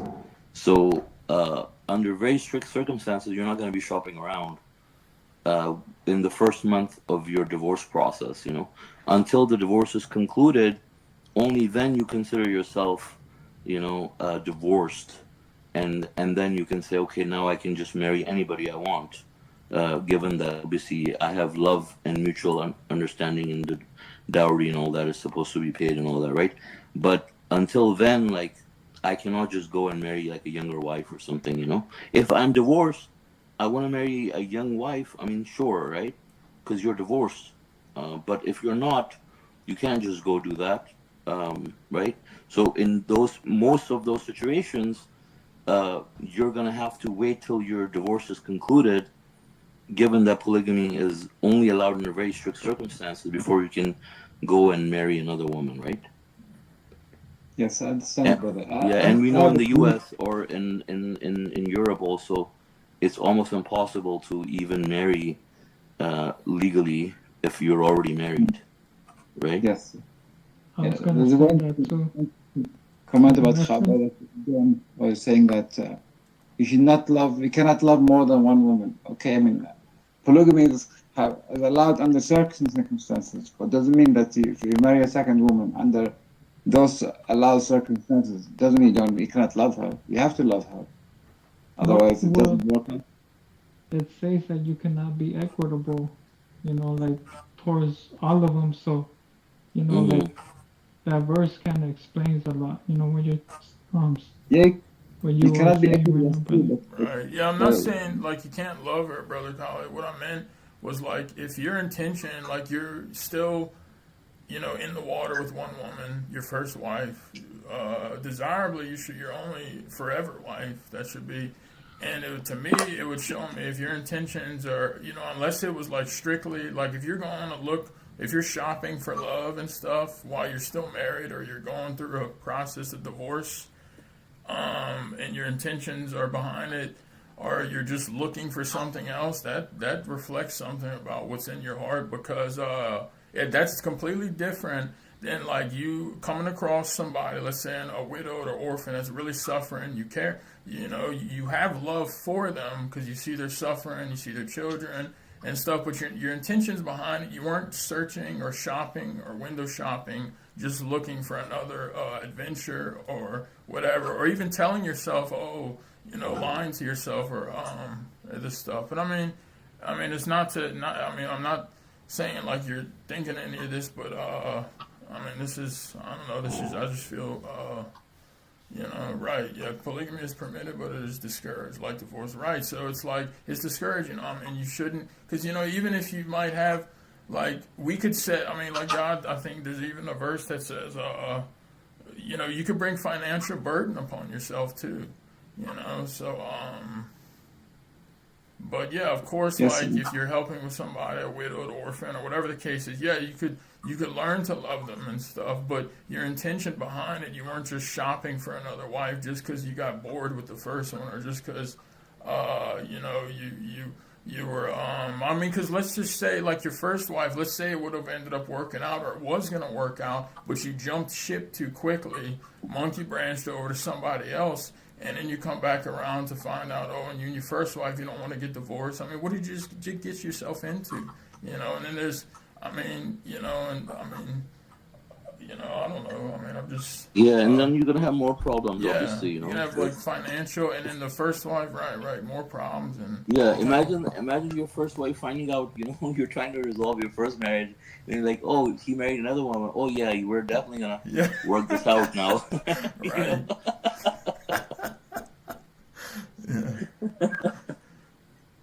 Yeah, I mean, imagine you kind of cheated yourself too, like of a wonderful opportunity to come back and marry your first wife, like, but you got impatient or something, or and like that's the point I guess I'm trying to drive home to anybody. Yeah, I mean, if God says you hate divorce, He hates divorce, right? You should do your best to try to fix the marriage, rather than look for another wife during that process, right? Yeah, exactly. That's well said, brother. Yeah. So you should try to fix that marriage, try to save the marriage, rather than try to destroy the marriage. Also, the messenger, the messenger of the covenant speaks about all of this. Speaks about how it's not common, like Brother Suleiman just said, in the U.S. to have more than one wife. He gives the example how in the day, in the time of Muhammad, when the Quran was being revealed, it was a way of life. It was, people would go to war and they would, die in war, and then the mother would not have a husband. So it was like, and the messenger talks about it, and he gives that example. Then he gives the example what Brother Suleiman said about it's not common in the U.S. I think it's even illegal. But he talks about, like, he covers everything regarding this topic. Yes. There's a question by Brother Mardini about, I think he's asking about the cooling off periods. He says, for how long can a married man and woman be apart and still be considered divorced, or is there time limit for this?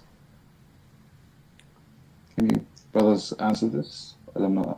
For how long can a married man and woman be apart and still not be considered divorced? Right, I mean, so if the man and woman never get divorced and they're living apart, they're still married. It doesn't matter how long. Right. Yeah, I mean, I could be, like, working on the other side of the country for 8 months, and then I'm apart, But no, I see what you're saying. Yeah, of course. Or you could be drafted to war for 5 years or something. Right. Yeah, exactly. Yeah, God willing, you wouldn't get a Dear John letter, You know what I'm talking about? Like those Dear John letters, people were getting wars. It was like a... Y'all heard of the Dear John letter? It's just a figure of speech, or like it was a type of letter that the man would get during the time of war, like when the wife couldn't. Oh, the wife went to marry or something. Yeah, it was like you're out here fighting and stuff, like World War II or something, and you get the Dear John, and it's like, I'm sorry, but I can't do this anymore. I have to. It's been 10 years. Starts with Dear John. Yeah. Goodbye. Poor John. Yeah. Right. Yeah, mashallah. I mean, God. I mean, this is. I mean, how people look down on the Quran, but when you really study the laws, you can see like how God protects the women and how much security there is for women and how much there's emphasis on family values and preserving relationships. People's idea of Islam is that you can just go on a marriage spree and marry as many women as you want. Given these hypocrite Arabs, how they have like so many wives. It's like a joke, not even funny, and they have so many wives and everything, and it's like complete disrespect to women and complete hypocrisy, and really repels people from God's path. People convert to Islam, for example, to be close to God, to become monotheists, and then obviously they don't. They're trying to seek the path, right? Like, but then they come and that's why they're encouraged to come to the Middle East by people who want them to revert back. They say, you really want to be a Muslim and follow the Quran, go to the Middle East and see how the women live there, and then they would come and see the women, see the oppression, see how the women are being treated as second-class citizens and oppressed, and then they go back and revert to like atheism or something. Um, but we see, for people who have access to the Quran, I mean, how God, puts in these things like how important it is for a family to be together as one unit, and do your best to make things work, rather than, just have multiple wives and stuff, um, or go to divorces, Yeah, one after another. yeah. I mean, God's wisdom is so awesome because I mean, it's like humans. Sometimes I mean, we're emotional creatures and stuff. But I mean, imagine like the emotional turmoil if people would just get divorced and then like go somewhere and then get divorced again and just look at these and just like the example you gave. I mean, the people in the Middle East, the Arabs, are the worst because, like, the Quran says they set the worst examples. But Hmm. but I mean, it's all for a divine plan, of course. It's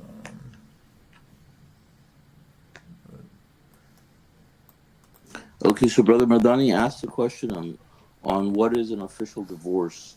So basically, when you decide the process is how it works in summary, right?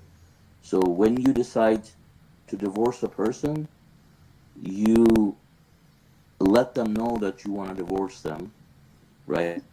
And that starts the 4 months cooling off period. Okay, then in that cooling off period, if you still decide you want to go ahead with the divorce, then your divorce is finalized. Now that your divorce is finalized, you have to, pay some compensation or whatever, to the wife, because, she needs to be supported during this time. And then also the wife cannot remarry until she waits 3 months, three menstruations, which is to ensure that she's not pregnant with your child.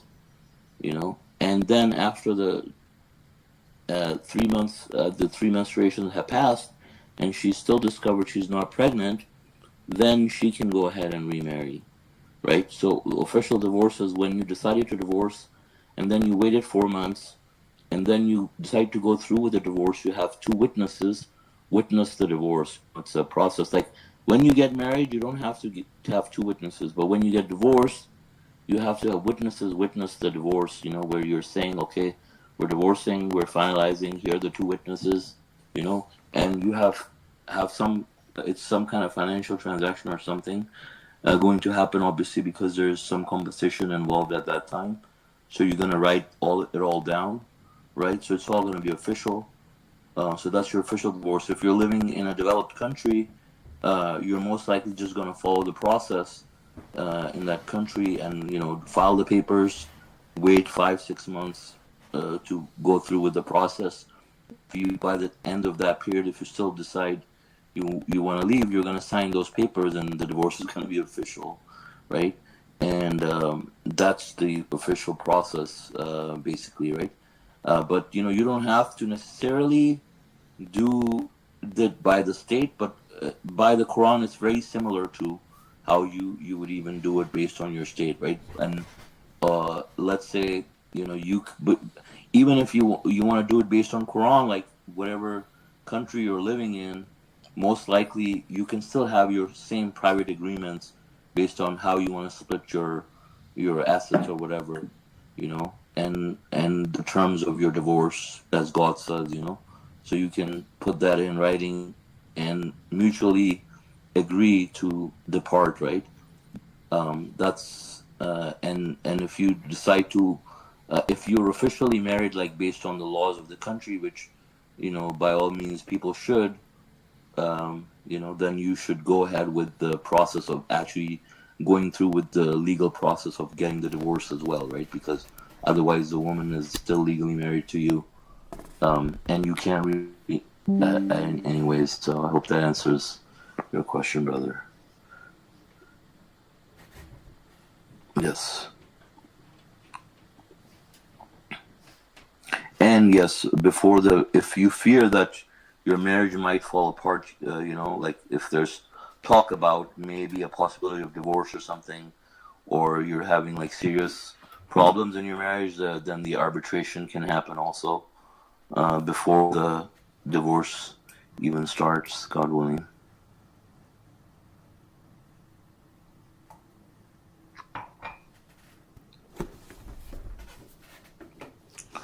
Okay. We covered a lot about divorce. MashaAllah. Is there any video links for Rashid Khalifa about marriage and divorce? Yes, so I posted in the chat the Quranic study, audio number 8. What, today? Yes. when you asked the question, I posted in the chat. But I can appendix. Is it appendix? You mean another or video? I didn't post the link of the actual audio, but I posted the name of the audio, and Brother Girl posted it again. Did you see it? Yes. Okay. Audio number 8. Yeah. So he talks about divorce, explains it. Also, in Brother Suleiman, the Friday sermon that he has about it. That one's about marriage, right? Yeah, I think he covers some polygamy too. Right. Okay. But he's asking about divorce specifically. Okay. Yeah, but I think that would be a good video for him to watch as well. Yeah. Yeah. Divorce, polygamy, marriage. Okay. Can I ask a question?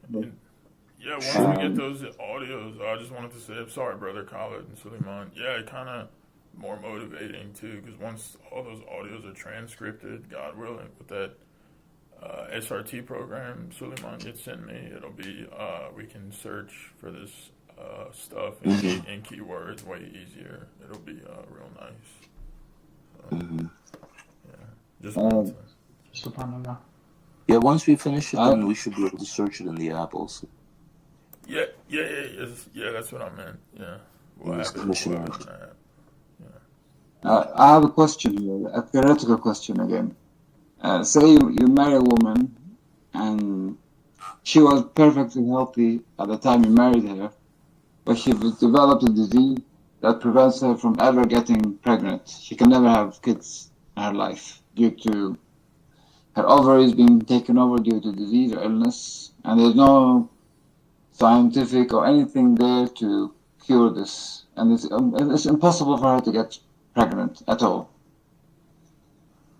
What's the situation here for a man? I mean, what do you know this marriage? Okay, huh? You marry a woman. When you get married, you have the purpose of having a bond, love, relationship, and producing offsprings, kids. But say, for example, you get married for that intention, and something Okay. happened. It could happen also to the man, but also say let's talk about for the woman here, for the sake of argument. The woman developed a disease where they have to remove both ovaries, which means that it's Uh impossible for her to ever get pregnant. She huh. cannot get pregnant anymore. I mean, this will put a strain on both parties, to start with. But at the same time, it will also put a strain on the man that's okay, he wants to have children, he cannot have children because of the situation that the wife is going through. Not because of Mhm. her choice, but that's what has God willed that she goes through Mhm. this. Right. So I right think. now, Yeah. Go ahead. Right now, what? so how does that put the priorities for a man? I mean, does it if a man I mean, in like, that it would be situation? very lousy. It Yeah, would be very lousy for a man to, yeah. go and marry another woman just Could, because, his right. wife. No, But you as still you, love your wife. I mean, like, what it like? yeah, Well, you what still that love tells your me, wife, yeah, but you still how love her, can you? but you love the idea of having children more. Like, man, if you really sold on your wife now and forever, I mean, God willing, y'all make it to paradise together, and y'all would have more than y'all could ever dream of. I mean, that would be my outlook. And then, I mean, not to Yeah, get scientific too, but over diseases of the ovaries, you don't get them removed. yeah. Just, I mean, No, recent you can't. findings, they There's a condition where they have right, and cancer. They have to remove them. no, no, It's no. not So possible. I can send you. It's parasitic endometriosis is caused by parasitic infection of the uterus, and that's from a type of solvent that comes in the body. So what I'm saying Yeah. is like Okay, you shouldn't just let's say check. she You had shouldn't an just check accident. out. You shouldn't just Yeah, yeah, check out or like completely sell yeah, out Yeah. Also, your wife down yeah, the river and like yeah, yeah, you know. exactly. I mean, like if I you mean, I'm let's really say she saying loved had an her, look, like accident to or me, whatever I mean, reason her imagine if ovaries she got did that damaged, to right? you. You know, I mean, how lame would But you're that not be? gonna, yeah, you're not gonna dump her and go for another spouse just to have kids. I mean, I understand like kids are a blessing from well, God, right? But let's say if something happens, as a submitter, uh, I mean, you can say like, that it's, does that change anything as far as God's laws are concerned about becoming I mean, polygamous? that's No, Right? Like, yeah, no, you're not because breaking the, God's the you law, said but laws this are. can happen with I think a that man can says become infertile and he becomes impossible for him to also produce kids. It will put also strain on the woman that she married a man that cannot produce kids and she will also losing out. So both ways but it no, works what out. if you married someone that's And not? She doesn't make that her god. Like I mean, it's okay. You know, it doesn't have to be like that. I Yeah, mean, well, you're already yeah. I you're. mean, I would say, I yeah, get I it. would. Like, also, yeah, we want to have kids. You're completely right. But like I would rather. I mean, what if you had your kids and they turned out to be like really bad? You know, what if you got Yeah, divorced to that yeah, wonderful wife? You went and married somebody, and y'all had wicked kids or whatever. Like, I mean, you just get you. It just reminds me of the example of the how Moses' servant. I mean, like, there's so many. I mean, these aren't like. I guess These are interesting questions because, like, but I mean, there's so many yeah, variables. But I think, I mean, I yeah, mean, it would be a reflection of the person or yeah, what they would do. I mean, yeah, you're not breaking yeah. God's I mean, law. let's say you're the king of your country, right? And you don't have a child. Then then we may have a case to say like, well, who's going to be the next king? We need to find the next heir, to rule over this country or this empire, right? But I mean, in this situation, someone wants to have a kid, and God has other plans for them. If something like this happens, if you really loved your wife, you will not you'll not do that to her. Like, I mean, first of all, you can't say like, yeah, I really love my wife, but I'm gonna go ahead and marry another woman. Right. Like, first looking at it from like a psychological perspective, putting yourself in the woman's shoes. Obviously, she's not that. You don't love that woman if you go and marry another Yeah. person at that time, also, especially Or just even because she have can't give you a child. I mean even if you harbor the slightest of slightest the way I see it, if you harbor even the slightest resentment towards her, you're not good. I mean, I don't think you're. I mean, I'll be honest, man. I don't think. I think that's terrible. I mean, what if it was done to you? How crappy would that make you feel? I mean, I don't want to use the word, of really how it would really make you feel, but I mean, so I mean, how could you do it to some? I mean, you wouldn't even want to do. I mean, to me, you wouldn't even be wanting to ever do that, because if you really found someone you loved, I mean, you're not. I mean, like that. Yeah. I mean, look at Abraham. Look at Abraham and Rachel. I mean, look at Abraham and Sarah. You know, I mean, Sarah was super. I mean, you know, imagine if he had that type of mindset. God be glorified. I'm just being careful about, but I'm just using an example. Look how Abraham was given a child in his very old age. You know, I mean, look at all. I mean, well, I mean, prior to that, I mean, if he would have had that type of mindset, you know, I think that's a good example. I think we can, or you can think about. Also, God says in the Quran that you might think that something is bad for you, while it is good for you, and you might think something is good for you, while it is bad for you.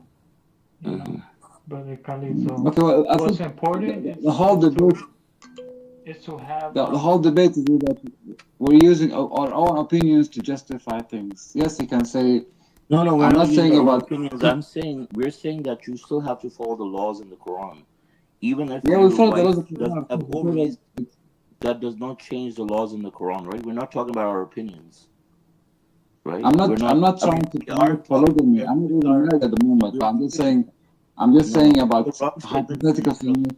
We cannot. No, don't say that, please, because we're not here to like talk about our opinions. You know, you asked a question based on Quran, so I guess maybe we're not wording it correctly. Maybe it sounds like we're just giving our opinions. I mean, of course, we all have our perspectives on the issue, right? But we're not giving our opinions.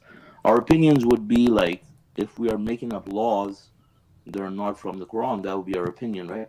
But you're asking like, what's the situation if a woman loses her ovaries? I mean, does that change God's laws about divorce and polygamy?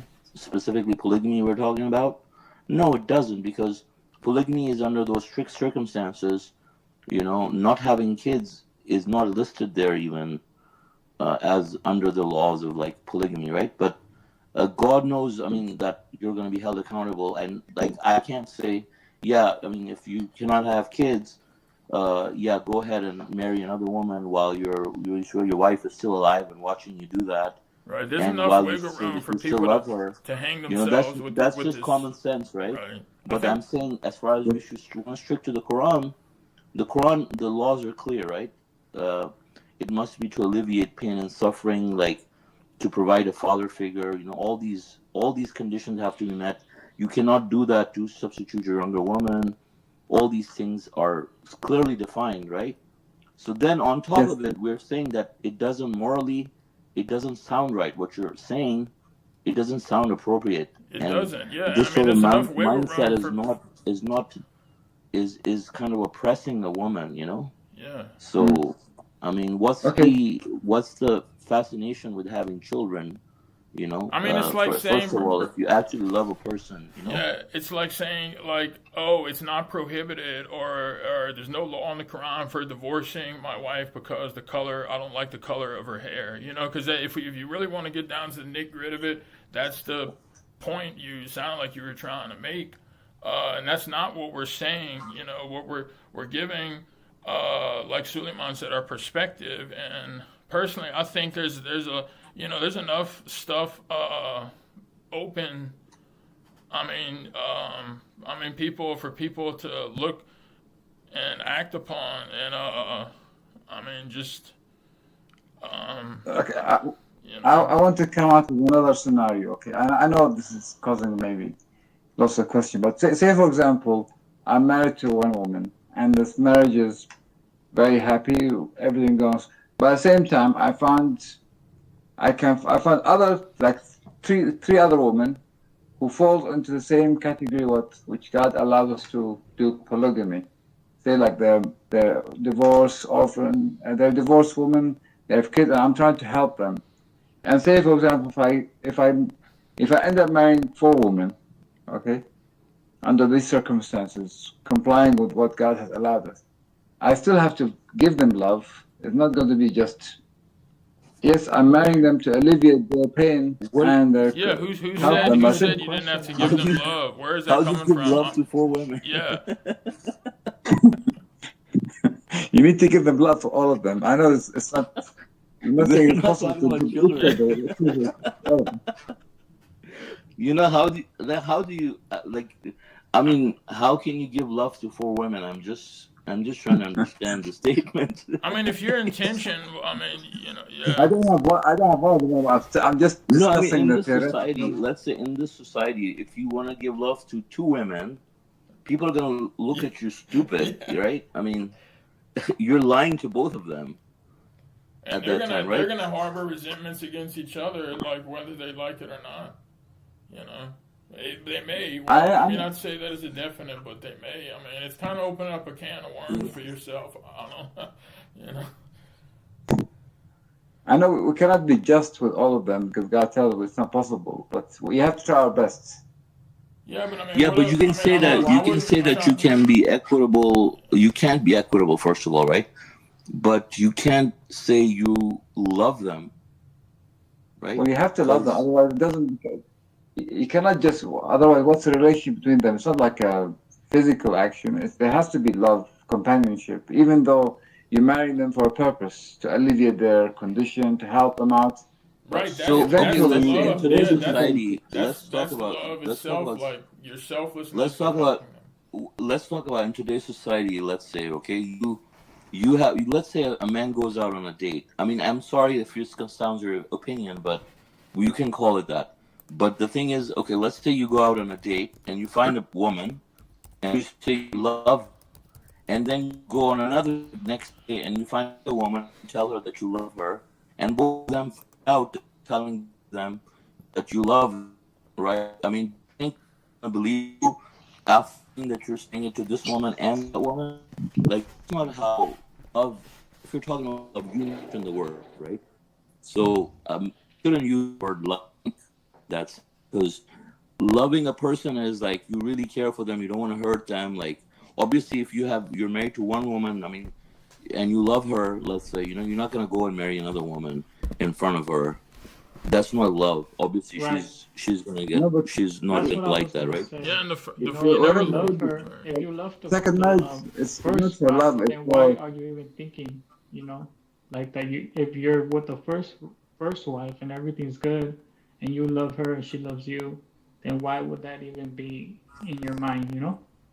No, it's not like in your mind. If you're complying with the law of God, where it tells you there's a woman, a divorced woman who have kids, she needs somebody to look after her. So you're doing it to help her, but at the same time, you end up developing this connection with her. You cannot just make it a marriage. There's no marriage without And connection then you with her. find a third one. Then you find a third one, and she also has an Right. orphan. You go And look. then you end up developing a connection with her, and then you find And a a fourth fourth one, one. and then you end Yeah. up having a But, connection with but her too. that's a reality. I Because mean, you if this said is 4 women. something, maybe we can marry more than four. Can, but I'm just Yeah, I discussing mean, you for the can't sake love of. them, right? The idea I'm is not. you I'm can't not trying love to push them. his ideas, I'm not trying. We all should do this. I'm just saying that if there is something permitted by God, then we cannot say it's not permitted. No, no, And it's that's my whole permitted thing. under very strict Under circumstances, very and those strict Yes, yes, circumstances of course, yes, circumstances. specifically yes. mentioned, right? None of them, I haven't seen anywhere where it says, okay, I'll be right if back. the I have woman to can't take have a child, a shower. then go and marry another woman, on top of it, like it's nowhere. I haven't seen that. I haven't seen that from the messenger being talked about either, right? No, So I I'm would, saying that if say for example, okay, I'm again using theoretical. For example, I marry a woman. She developed a disease. She cannot get pregnant ever. Then I will say, okay, let me look for a divorced woman who fall into the category where I'm allowed to marry a second person. So I'll marry her under for that, which she's a you divorced woman. want She to has marry kids. someone just so you can have children. Yeah, Yes, I but mean she falls today, into I the think category. yeah. So Okay. I'm not breaking God's law by marrying the second woman, but at the same time, it fulfills two. It's for my side. She might be able to produce kids for me. And second time, I'm also helping her in the situation, and I'm not breaking the laws in this way. Isn't that right? So the other woman you're marrying is, you're saying she's a divorced woman, and Yes. she has orphans. So you're adopting kids, and Well, you're Islamic adopting kids, and you're having more kids on top of it. Adaptation. It's not. Is adaptation part of our religion? No, it's adoption. First of all, you have to adopt the kids also, right? Because that's the reason you were going to marry in the first place. You were allowed to marry in the first place. Exactly. To have those kids. They're not biological kids. They're not biological. They're not like. Do adopted children inherit by law? I mean, I'm talking about. No, that's the whole purpose of you. That's the whole. If you weren't gonna adopt the kids, and I mean that just shows, like, I don't know, you're a huge, brother. You know. Yeah. So yeah, John. I mean, hold on. Like, no. I'm not saying college. No, I'm not talking about you. Oh. No, I'm talking. Sorry, I'm talking about Khalid. Okay, yeah, because like if someone like didn't want to do that, that's like that's hypocrisy. Like, what the heck? Like you're like not. It's not about the kids. You just want to get married. So like, why would you not adopt the kids? Like that's, you know. Yeah. So I mean, is that what you're saying? Khalid, I thought you were saying that you want to marry a woman that fulfills that requirement, right? That requirement says that you marry the divorced woman not because she is divorced. You marry the divorced woman to look after the orphans. The father, they don't have a father, so you look after them also for your own children. Yeah, so you're saying, but you said no, I don't want to adopt the children, right? No, I mean adoption. I'm talking about the concept of adoption. There's a legal concept and there is a moral concept. Legal concept, yes, we take them, we look after them until they are our lives. Yeah, but I'm saying they don't treat them like you're.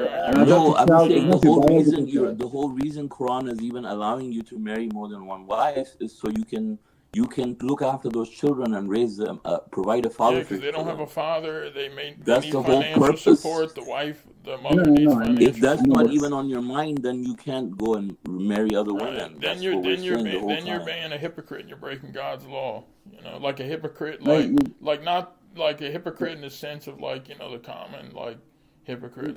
I'm talking about adoption here. When you talk about adoption, first of all, the people you adopt, they're not your biological kids. There's different rules for them. Like a child that you adopt, he's not your relative and you biologically. So the laws for different transaction, inheritance, etc., does not apply to them. Right, of course. So when you say adopt, and in the Western world, adoption they get the full rights, but Islamically based on the Quran, I don't think they get the same rights as a biological kid. Do you see? That's why I'm trying to differentiate. Adoption, I mean, adoption and looking after them. I mean, it depends what's in the will. I mean, in the will, you want to leave your money. I mean, to the adopted kids, you can. Yeah, because I mean, if those are the only kids you have too, I mean, like, why would you not want to? Who are you going to give it to? The man in the moon? You know, you're not going to give it to the wife you married or the kids you want to help. We're not talking about. I'm talking about God's law. God's law tells us that your child, your kids, your child are entitled for inheritance, but does not include. God says you should treat them like members of your own family. Yeah, God says you can treat them like members of your own family. So even when you talk about inheritance and distribution of property, that's it. Yeah, if a will isn't left, if you're going to be in an old age and you treat them as members of your family, you should give them the wealth also, right? Part of your will. If you don't leave a will, then the distribution goes on based on the Islamic the system that God has placed. Yes, then they're not your genetic children, right? But if they're living with you and you consider them your children, you should raise them up as members of your family. That's the commandment, right? Yeah, so exactly. That's what's the difference between adoption and a biological child. Like the second woman I married.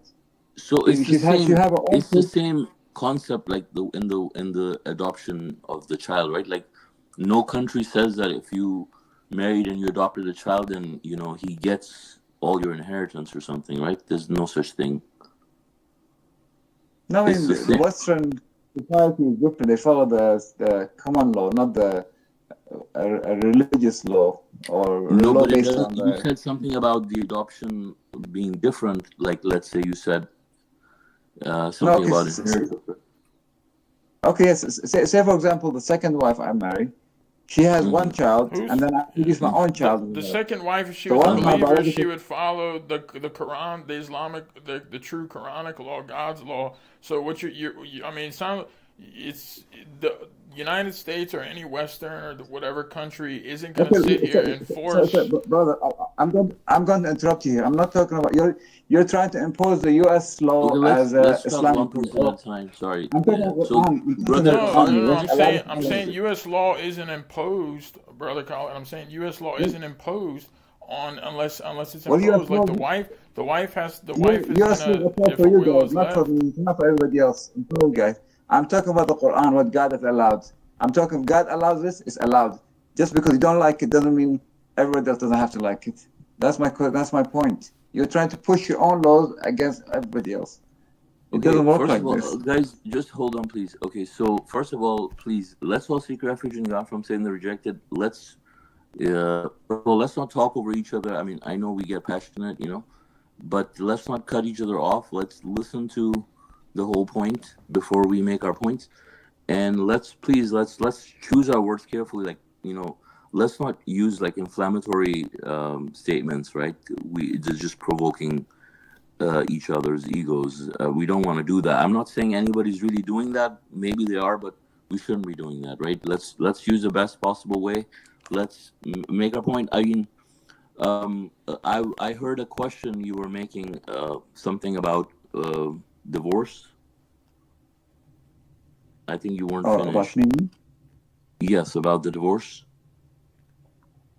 No, I think that the question I had has been already answered, so I'm okay from that point of view. But I agree with you, but we should not take this personally here. I'm just talking all my discussion. I'm not saying it's Yeah, my but I opinion. think what you I'm said just saying about that John what with God, the what with God the allowed laws is. you're trying to push, I think that's not correct, I'm not brother. trying to push anything. I'm just trying to discuss what God allowed.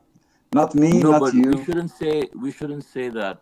Like, we should do it in an amicable way, right? So, like, if you tell me, like, hey, I don't have to follow U.S. laws. Don't try to push your laws on me. That maybe that's not what you mean, but that's how it's coming off, right? I wouldn't like it either. But of course, he's I only mean, talking about U.S. because he said any Western governments, right? So any in the yeah. Yeah, I mean, it's okay. in the West, The irony of yeah. it, I wasn't even talking. I wasn't even promoting U.S. law, but it's okay. I mean, Yeah, of I course. was, I was, in I the was, US, I was. in US, in Europe, you can't even do multiple marriage. You cannot have polygamy legally. So you can't even.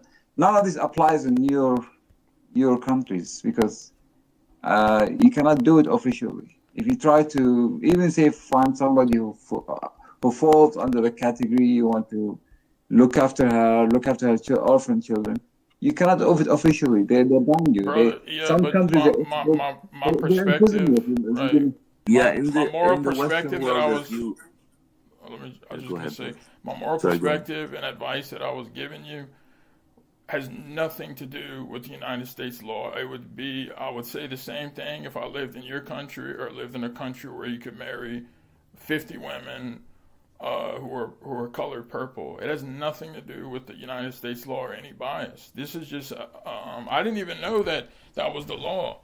I mean, I've know that it's discouraged here, brother Khalid, but just to throw your argument and your statement out the window, that's why I said the irony in it is I wasn't even aware that it was I still not I'm still not sure, but I know it's discouraged I here. mean, So just to make the that clear.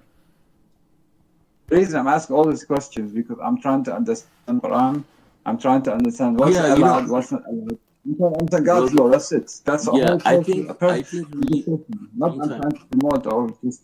Yeah, I think sometimes what happens is, like, we have too many hypotheticals, and like it's better, uh like if you're trying to understand the situation, like try to not convolute it in your mind by putting all these hypotheticals all together, because like for example, one time we were talking about the contact prayers, and you mentioned something about, what if you have to go to space, or you have to go to Alaska and stuff, right? So like those types of situations It may will come happen. into like You can already go to hypotheticals, space. huh? You already can go to space. You can go to the space shuttle and you can rotate around the Earth in 15 minutes. So how do you pray on that situation? It's a reality. Right. So my not a my point here, brother, was that not to go on the space discussion now, but my point was that sometimes we get into these hypotheticals, and like maybe that's not the best way to understand in the first place, right? I mean, like you try to understand, like when I read the Quran, I mean, I'm just giving my example, like I want to try to understand it based on my situation, like what my situation is like, how I'm going to do certain things, right? I'm not an astronaut, I'm not going to go into space, I have no plans to travel, so I'm not going to think about, when am I going to pray, or how am I going to pray if I go to space, because I know that's not part of my job or anything and my plans in the next 10 years or 20 years, right? So based on that same criteria, when I'm talking about divorce and marriage and all this stuff, like we've already divorced so many women and married so many women and adopted children and stuff, and we're thinking about inheritance now already, like all we're trying to understand like one concept, so like when you bring all these hypotheticals, and like I don't know like how that helps us understand the situation. I mean, you may want to understand how it will work for 20 different people, but you're only one person, and the thing is, in every situation, like based on the situation, when you get in that situation, when we talk about it, right? Let's say you get married once, and now you want to get divorced. Let's talk about it. Like let's keep things simple. Like if you just get into hypotheticals, and what happens, like if I have 10 wives and I want to divorce two of them, how's that going to work, like, or if I want to remarry 20 wives now, like how's that going to work, like that's not going to help us understand much. It's only going to confuse us more, right? We're going to only have more questions than answers. Not like 20 I'm just giving an example. I may be giving some extreme examples, but I'm just trying to send my point across, right? Like let's not get into too many hypotheticals, because that doesn't help us understand. If you want to understand a topic, simplify it, like basic, to try to understand, and then when it becomes complicated, then you'll know, because you understood the foundation of it, right? And that's what we're trying to do, is we're trying to simplify it. Those hypotheticals, we're trying to simplify it for us, because if one law applies to one simple situation, if you add some complexities to it, you can, chances are that law still may be valid, right? Or if it's not, then you can eliminate, those factors, and still come to a conclusion, right? But if you add 20 different things to it, and you add this knot and this knot, I mean, it just becomes more confusing, right? And then it just gets out of hand, maybe even, so I would say, like, as the messenger said, when you get to that, when you cross that bridge, then we can talk about it, right? No, I mean, I was not trying to. I understand your points. You have a valid point, and maybe the discussion became too deep because I was talking about the legal aspect, the Quranic aspect. It was prohibited, and I still don't know. I'd have to look into it, but I was speaking from the Many bottom of my heart. countries in the US, it's against the law. Okay, yeah, in the US, I did not know that. I was speaking from the bottom of my heart and how I felt, how I felt about how I look at the situation. I was treating it as if it's a crime to do multiple marriage in Europe and US. I think you can go to jail for those things. Yeah, and I mean, and that's good. That's for good reasons too, for the most part, right? I mean, and that's their law in their country. It's not God's law; it's their law. I'm not against it or for it. It's every country has their own choice of how they run their country. But I'm just talking. I'm not trying to. I mean, who knows? Maybe if it's like that, maybe it came into place because of all the abuse. Can we? But anyway, I'm done talking about that. I really, after this whole discussion, like, I really want to read the Appendix 30, you know, because all the people that are listening, like, must be so confused in terms of, like, what, as submitters, like, how we look at polygamy, right? I'm not even sure if all of us here have fully read Appendix 30 and understood it. I haven't, and I never bothered to because I don't care. I mean, it's good to know, but yeah, But I like mean, it's it's never good even to been read. like. I mean, like you said, Mhm. brother Suleiman, like if it were to come up, then it comes up, you know. But like, I'm not Yeah, thinking about that type Okay, of stuff, okay, you Yeah, I know. agree with yeah. that too. let me just make it It's simple, okay? easier that way too, There's, brother. Like if you go into a situation, you've no, been okay. through it, then that makes a lot of sense. It'll be easier. But Like now you went through it, so you're going through this situation. Like it will be easier for you to understand. But if you're just throwing ideas, and just keep on throwing them, I'm not throwing and ideas. I'm talking about there's 2 points here. What God permits, what's not permitted by God. As simple as this. So I was saying what God permits, and then Brother John say, well, he gives his own opinion. He said what's happened in his country, in the U.S., etc. I'm No, not trying man. to make things Well, personal. I'm trying to okay. say what Okay, God permits. if Dude, he's talking about what's Colin, happened in the U.S., right? That's not Colin, his you're still opinion. That's completely, a fact yeah, you're in the still U.S. completely That's a fact, right? right. I mean, you're missing the point. Like I had nothing to do with the United States when I was talking about it. I was giving you, um, I mean, my perspective on the situation Yeah. that you gave and the theoretical, how I Yeah, think. but I mean, Brother Yeah. John, I didn't find anything wrong with your perspective because No, it I mean goes. it wasn't. It was. I'm not. It's He's trying to say I'm prohibiting polygamy, which I'm not. But I'm just saying, like, if your ears are itching for something that your heart secretly desires, and you're telling yourself these things, and I'm putting this out there because you gave the theoretical, so anybody who, let's just say, comes Everything across such a theoretical theoretical, is different. Not I my mean, own it's opinion. just, it's yeah. You I do I what did not suits make your any heart, opinion, you making know. itching in my ears. I'm not making any opinions at all. I'm saying everything based on the Quranic values of which we follow, which we don't disagree okay. with.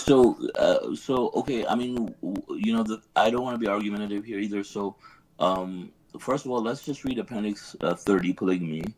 Okay, because I'm not sure if everybody has read it. I'm okay. Uh, Just to can make we it have? clear, Can we just? polygamy does not most of the people in Europe Can we or just? USA they cannot do polygamy Yeah. anyway. Can we, It's brother? against their law to Can do I it. just read the appendix? Yeah, It okay. will take me 2 minutes. Okay. Appendix 30, polygamy. Polygamy was a way of life until the Quran was revealed 1400 years ago. When the earth was young and underpopulated, polygamy was one way of populating it and bringing in the human beings needed to carry out God's plan. By the time the Quran was revealed, the world had been sufficiently populated, and the Quran put down the first limitations against polygamy. Polygamy is permitted in the Quran, but under strictly observed circumstances. Any abuse of this divine permission incurs severe retribution. Thus, although polygamy is permitted by God, it behooves us to examine our circumstance carefully before saying that a particular polygamous relationship is permissible. Okay? It says our perfect example here is the Prophet Muhammad. He was married to one wife, Khadija, until she died. He had all his children except one from Khadija. Thus, she and her children enjoyed the Prophet's full attention for as long as she was married to him, 25 years. For all practical purposes, Muhammad had one wife from the age of 25 to 50. During the remaining 13 years of his life, he married the aged widows of his friends who left many children. These children needed a complete home with a fatherly figure, and the Prophet provided that. Providing a fatherly figure for orphans is the only specific circumstance in support of polygamy mentioned in the Quran. It's the only one. It says, other than marrying widowed mothers of orphans, there were 3 political marriages in the Prophet's life. His close friends Abu Bakr and Umar insisted that he may marry their daughters, Aisha and Hafsa, to establish traditional family ties among them. The third marriage was to Maria the Egyptian. She was given to him as a political gesture of friendship from the ruler of Egypt. This perfect example tells us that a man must give his full attention and loyalty in marriage to his wife and children in order to raise a happy and wholesome family. The Quran emphasizes the limitations against polygamy in very strong words.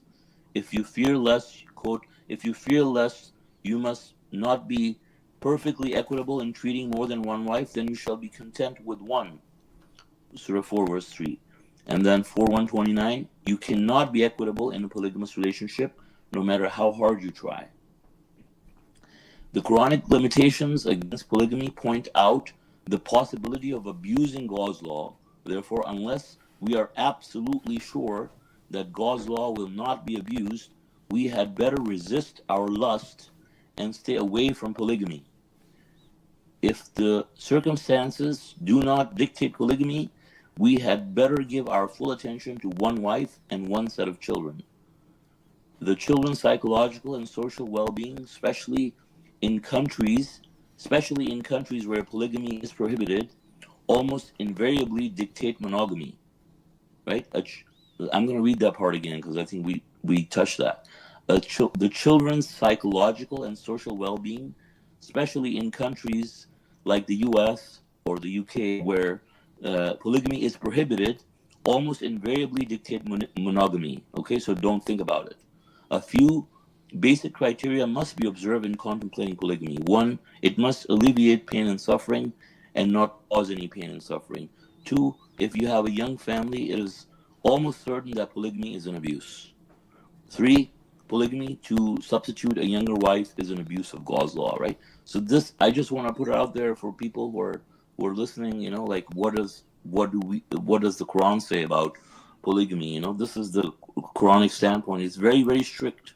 Okay, so unless you're doing it to provide a fatherly figure for orphans, don't think about it, right? As what I understand from this, like be very careful, like you're playing with fire. For you know, it's impossible to be equitable with more than one wife. And God says, if you can't be equitable, just be content with one. You know, we should not be looking for excuses to marry multiple wives. Like it's like we're talking about different scenarios. Like what if this happens? What if that happens? Like, you know, like we can talk about it when we get there, I guess, you know, but I think the discussion wasn't even about polygamy. We're talking about divorce, and that's how we went into polygamy because we kind of went on a tangent, right? But if we talk about divorce, I mean, the messenger talks about it. It's very clear. You wait 4 months. You have to follow those laws. Only then, if you follow the laws, you completed them, only then you get divorced. Then once you get divorced, then you can retract it, but you can only retract it twice.